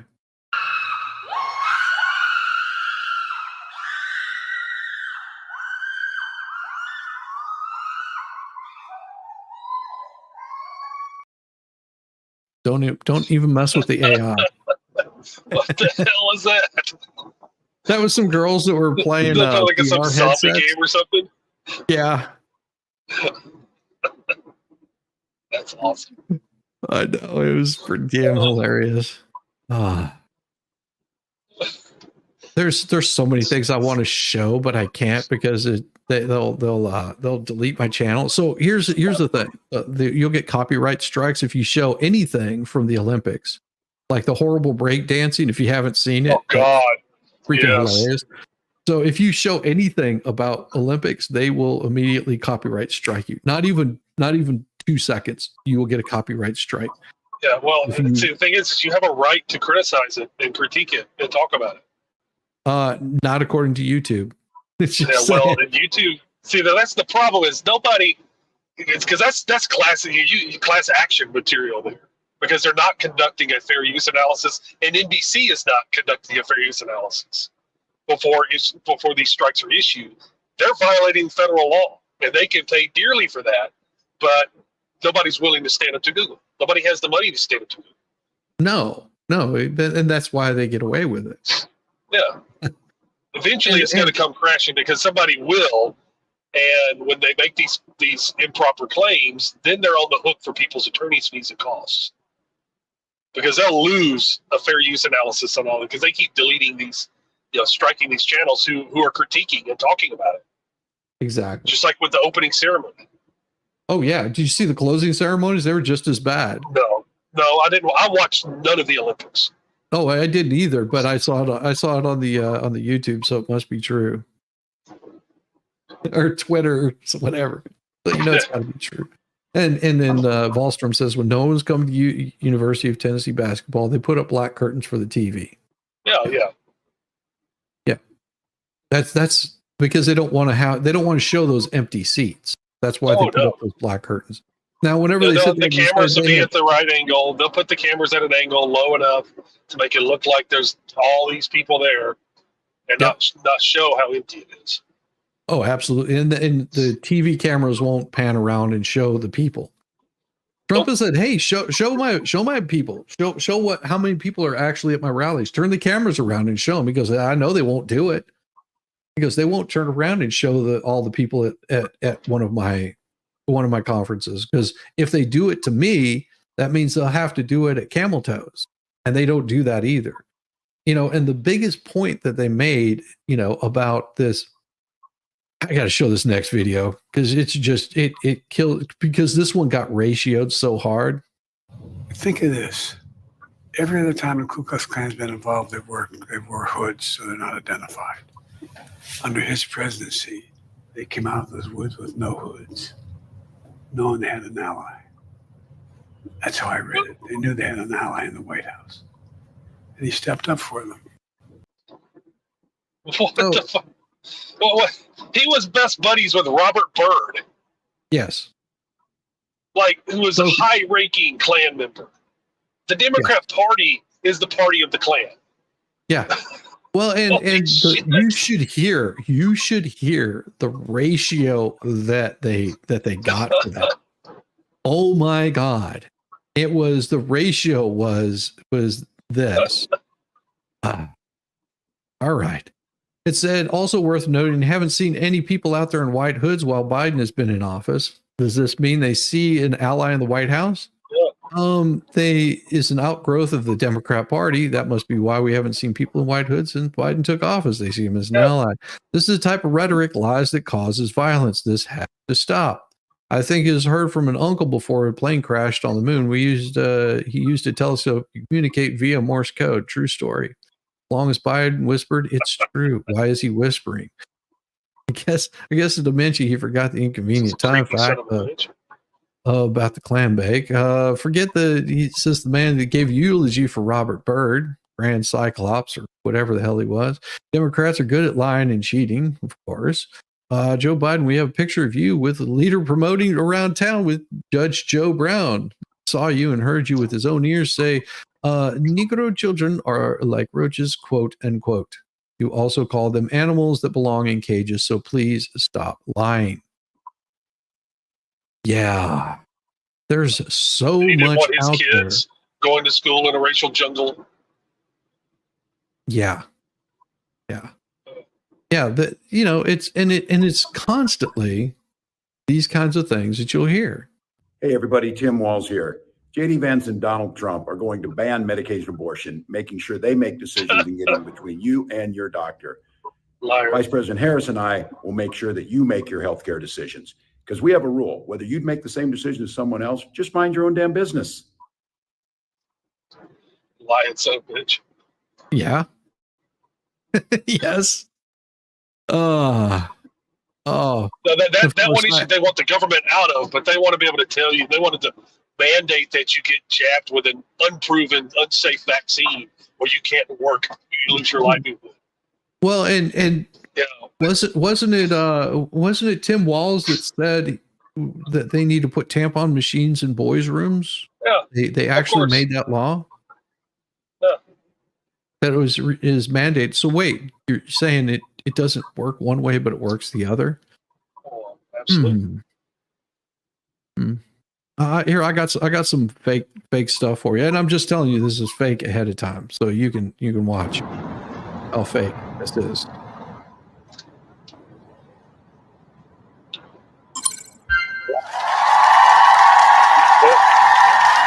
Okay, that's fake. Just so you guys know, that is completely and entirely.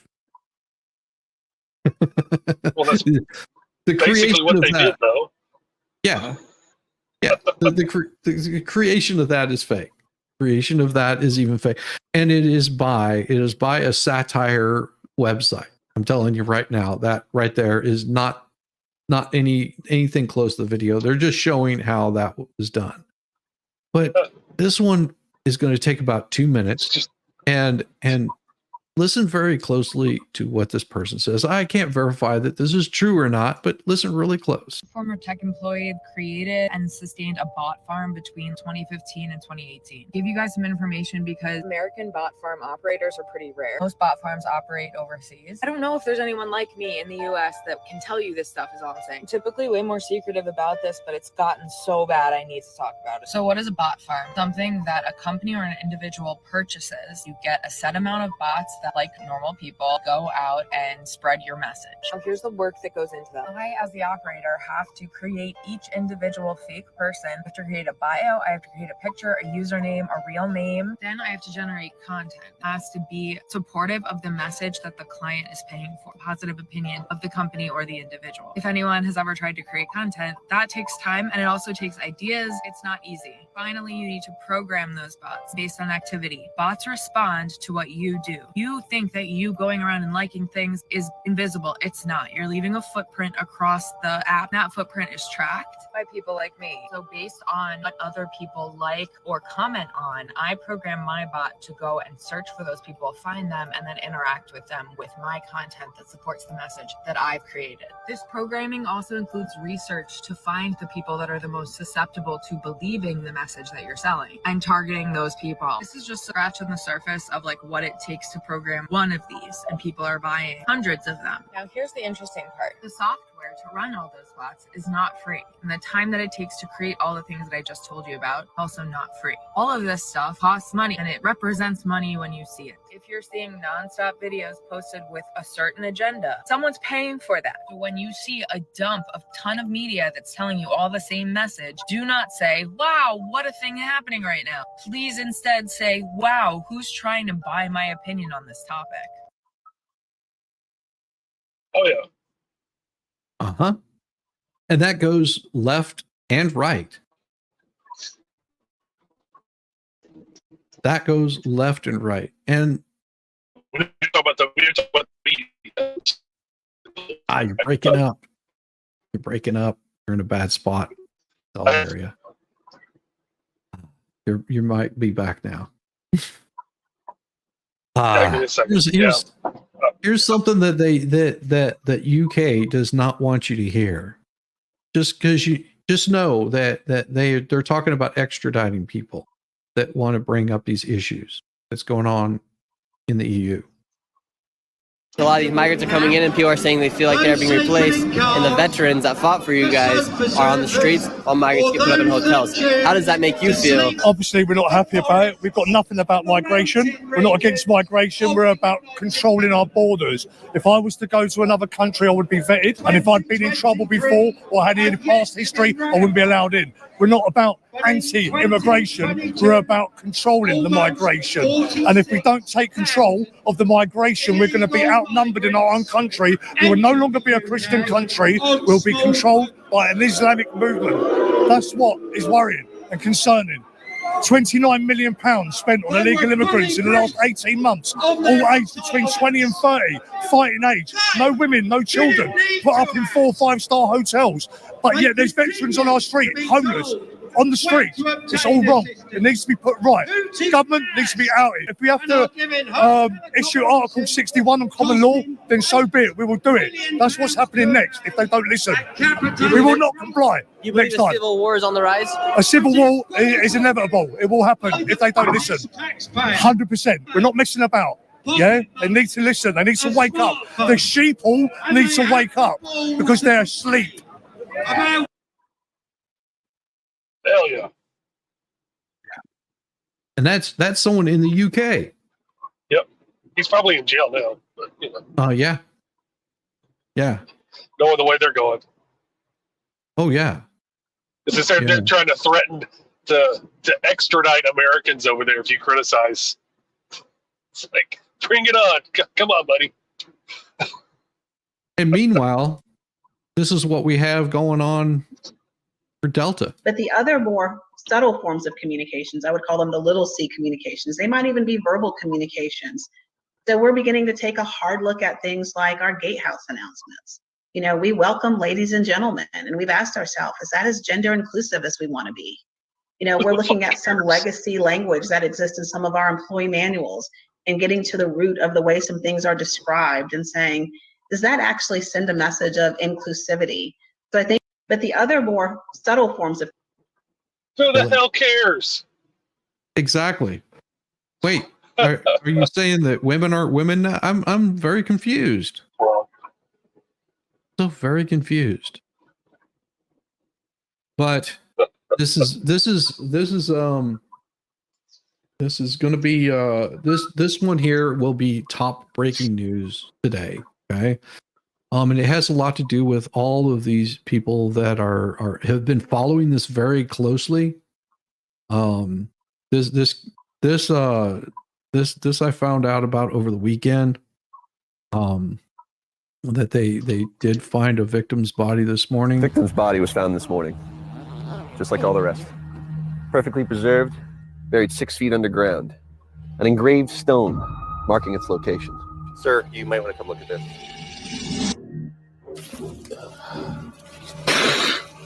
Jesus Christ. Next week on Cops Who Are Confused About Cemeteries. I need all these bodies dug up immediately. Sir, some of these victims are over 200 years old. You telling me this son of a bitch is immortal? Victim's body was found this morning.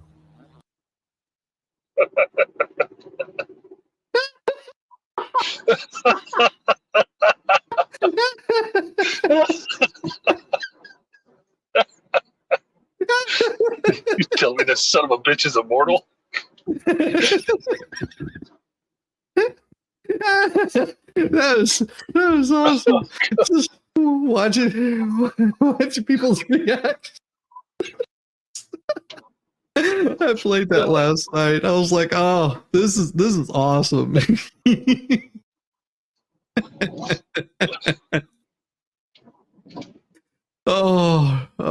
and you know, there's also this other story. Let's see if I can pull it up. It's so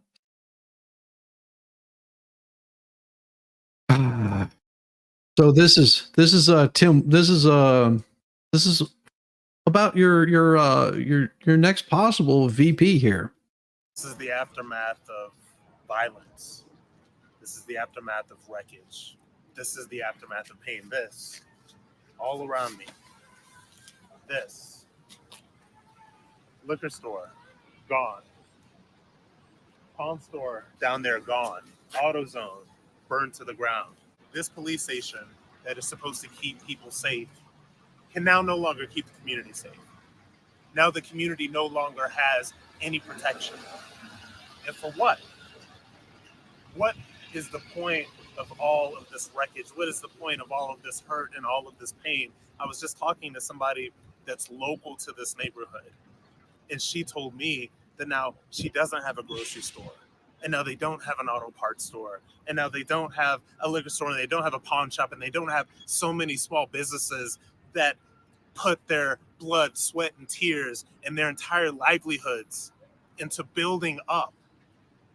They put so much time and energy and money and resources into this neighborhood to build it up for years, possibly a decade, to build it up so that it can all be destroyed over the course of 3 or 4 nights. For what? It's not for justice. It's not for Black lives, because you're destroying more Black lives with all of this destruction than you're helping by protesting. You want to make this about Black lives? You want to talk about Black lives? Think about all of the people who sacrificed their Black lives to build up their dreams here. Think about all the Black lives that live in this neighborhood that now don't have a grocery store to go to, that now don't have a Target to go to, that now don't have a gym to go to, that now don't have anywhere to work out, that now don't have anything. Think about those Black lives the next time you go out destroying, the next time you go out looting, the next time you react in violence against injustice. I understand injustice, I understand hurt, I understand violence, and I understand pain, but this is not the way. This is not the way. This is not the way. Yeah, that happened during Tim Wall's piece. The St. Floyd demonstrations. Yeah. Hey, he's going on, what, like 4 years sober now, isn't he? Yeah. Yeah. It has to be about a goal of saying everybody should end up in the same place. And since we didn't start in the same place, some folks might need more. Equitable distribution. Giving resources based on equity, understanding that we fight for equality, but we also need to fight for equity, understanding not everyone starts out at the same place. So there's a big difference between equality and equity. Equality suggests often everybody should get the same thing. Well, that often assumes everybody started out in the same place, as opposed to equity, which is everyone should end up in the same place. That's called communism. And if you then understand not everybody started out in the same place, you understand some people need more. So we all end up in the same place, right? No. From each according to his means and to each according to his needs. It's Marxism. Yes. Proud of the fact that we understand equality is important, but not everybody starts out on the same base.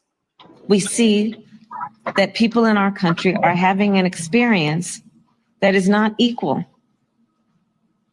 So when we talk about the work we are doing here together, It's not equal because although we are all created equal in the eyes of the law, certain ranks, but the eyes of the in the law. eyes of the law, we are to be treated equally in the eyes of the law. Not that you're in the gonna eyes be of born into the Kamala same Harris, type of to the same neighborhood, the same socioeconomic group, and you're not going to end up the same. You can't have equality of outcomes. That's Marxism, what she's promoting. Yes, exactly. It is pure Marxism. It says from each according to their means. Meaning they're going to take from those who make more and who have more, going to give those who have less, and to each according to their needs. So try to make everybody equal in the end, and that is communism and Marxism. And for people out there to notice and say, listen, understand that this attitude that she has, if this is what you want, there's plenty of countries that are welcome you there. Yeah. Venezuela is one of them. That people will be more than happy to invite you there. You're welcome to go spend the rest of your life in Cuba if you want to. They have to equal out because this is what their platforms are. This is how their governments operate. But I don't think they have equal outcomes either. Still got rich and poor. Just got a hell of a lot more poor now. Exactly. It is equal outcome. Everybody's poor. together, it is recognizing that and being guided by this principle the ruling of what we must do Yeah. In the spirit and in the interest of equity. Yep. To put equity firmly at the center of our economic policy. But no, if you look at the reality of who will benefit from certain policies, when you take into account that they're not starting at the same place and they're not They starting are. on equal footing, it will Yeah, they are. directly benefit Black children, Black families, Black homeowners. Yeah. You know, the thing is that people forget is this is what caused the housing market crash in 2008. Because they passed laws. They passed laws where they were going to come after banks unless they gave loans to people that could not afford those loans because they were making it equitable. You have to give the people the opportunity, and you're not giving them opportunity because their credit score sucks, because their spending sucks, because they don't have any money saved up. Before my wife and I got married, she and I were living together, and because she had like awesome credit score, she was like, I'm going to get a house. And also because I hadn't even proposed to her at the time. She's like, I'm getting a house. And she was amazed that on her salary, I think at the time was maybe 40 or 50 grand, you know, fresh out of law school. That's about what she was making. And they approved her basically because of her credit score. Like, what do you want? $4 million, $5 million home? Just name your price. They said her making $50,000 a year that they would give her a loan of $4 million. And she could get any house she wanted to. Okay. She wouldn't even take home enough a month to make the house payment. Exactly.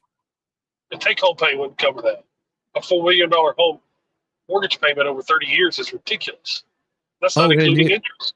And just this the principal. was, yes, it was. And she said the same thing. They were like, well, there's always a possibility you could be making more. She was like, yeah, possibility, but I don't think I can afford a $4 million home. They're like, well, your credit score is high enough. But she, like a smart person, said, how about I put something that's within my price range? And that's what she did. And now that house is worth, I want to say, like over $500,000. Now, and we did all the updates to it. It's crazy. It's crazy to me that this house that she paid, I think $200,000 for is what it was, something like that. That, you know, she increased the amount that she was paying on it, and she switched her loan. Whenever we moved into this house, we were able to put a larger deposit on it, and get it down to a reasonable level. And whenever the interest rates dropped down, what was it, a couple of years ago? Whenever the interest rates like tanked out, a couple 3 years before. Hell, it's been almost 4 years, hasn't it? Yeah. You know, the interest rates went way down. We refinanced for a lower interest rate. I think our interest rate at the time, it still was lower than currently what interest rates are. But it was we refinanced at a good time. And you know, refinancing costs money. Trust me, it is not cheap. You're signing all new agreements and all kinds of crap. But it is. I can't believe that they would. If she's making $50 a year, they're like, "Hey, you can buy a $4 million home." Well, and it was, and that I believe was in 2006 or something like that. I think that's right. 2006. I mean, just divide 4 million by 360. Yeah. Oh it's no, it was over insane. $11,000. That's just principal. That's not even interest. Right. That's a 0% loan. That's what I'm saying. They 11,000 a month is 121,000 gross a year. Yes. It's insane. Or 132. This is what was going on with the housing market. And the reason I know that the government was involved is because one of my wife's coworkers, she's married to this guy. He wasn't at the time, but he worked at a bank. That was part of what his job was giving out the loans, and he did not agree with them. But it was bank policy, or he would have been fired to write loans. He goes, and after all this crap tanked out, he was like, yeah, who do you think they're blaming the banks for the policies that the government made? Yep. Made these rules. The Community Reinvestment Act. Yes, we were going to be. That was about Clinton. Yeah. Yeah. And it just got worse and worse and worse until it couldn't sustain itself. And it's because of policies like this, making it equitable, that we had a housing market crash. It's almost like people don't learn the first go around that they have to repeat it. But whenever you wipe out information like that, that's what happens. Whenever this information is wiped from human knowledge, whenever it goes away, this is the kind of crap that happens. Is you go, oh, that's fake. That's false. You can't believe this. There's no way that this would be happening. But people have short-term memories on these issues.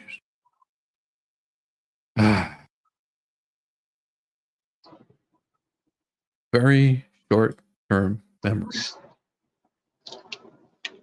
That man is not allowed in my pub. No. I'm not going to physically hurt him. That man. That's assault. I am not bothering you. I am not bothering him. That man is not allowed in my pub. Get out of my pub. Go on. Get out of my pub. Thank you.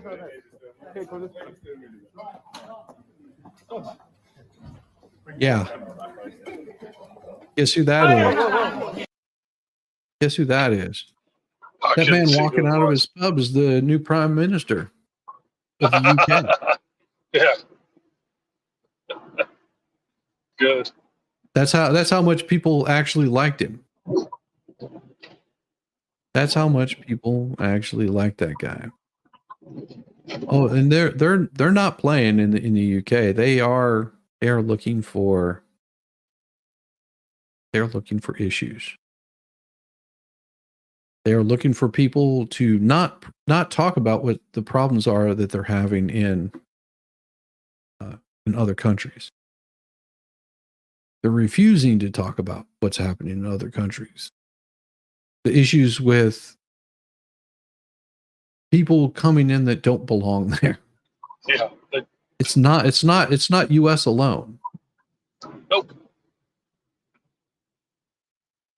It is not bringing the them in by US the boatloads, and they're military age males.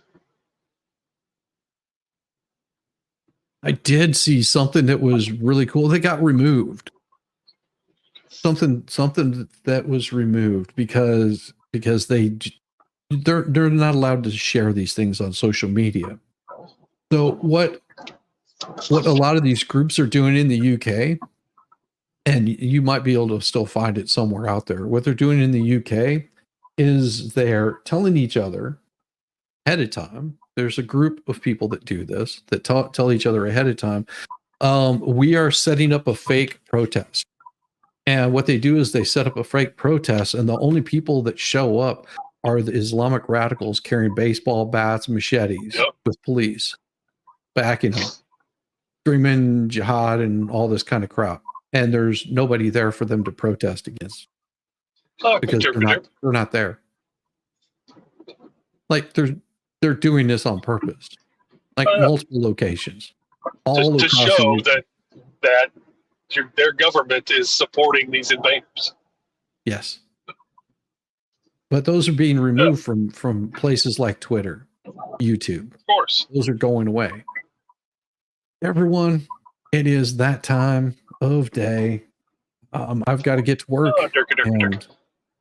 and Durka, all that kind of stuff. Everyone have a wonderful day, and make sure that you come by tonight over on Valhalla's. The link is up there in the top. Bookmark it. Whatever you got to do, be there tonight at 9:30. And of course, MG will show up whenever he damn well I'll be feels late. like. Yeah, you know, 'cause damn kids. He's got to go pull something while he's kicking little kids around or something like Yeah, that. I was stupid, and actually, my daughter went for a run. She wanted to run Saturday morning around the block. And of course, she's 8. I'm like, you're not running around the block by yourself. So yeah. And my wife wasn't feeling so I was going to walk with her, and then my dumb ass started to run with her. Oh, nice. Yeah, I made it all the way around, and then my knee did something, and I was like, oh well, I'm done. And I have been sore ever since. Good job. Good job. But I ran. Now I gotta call somebody to come get me because my car turned into a spaceship and I don't know how to fly it. I'm not an astronaut.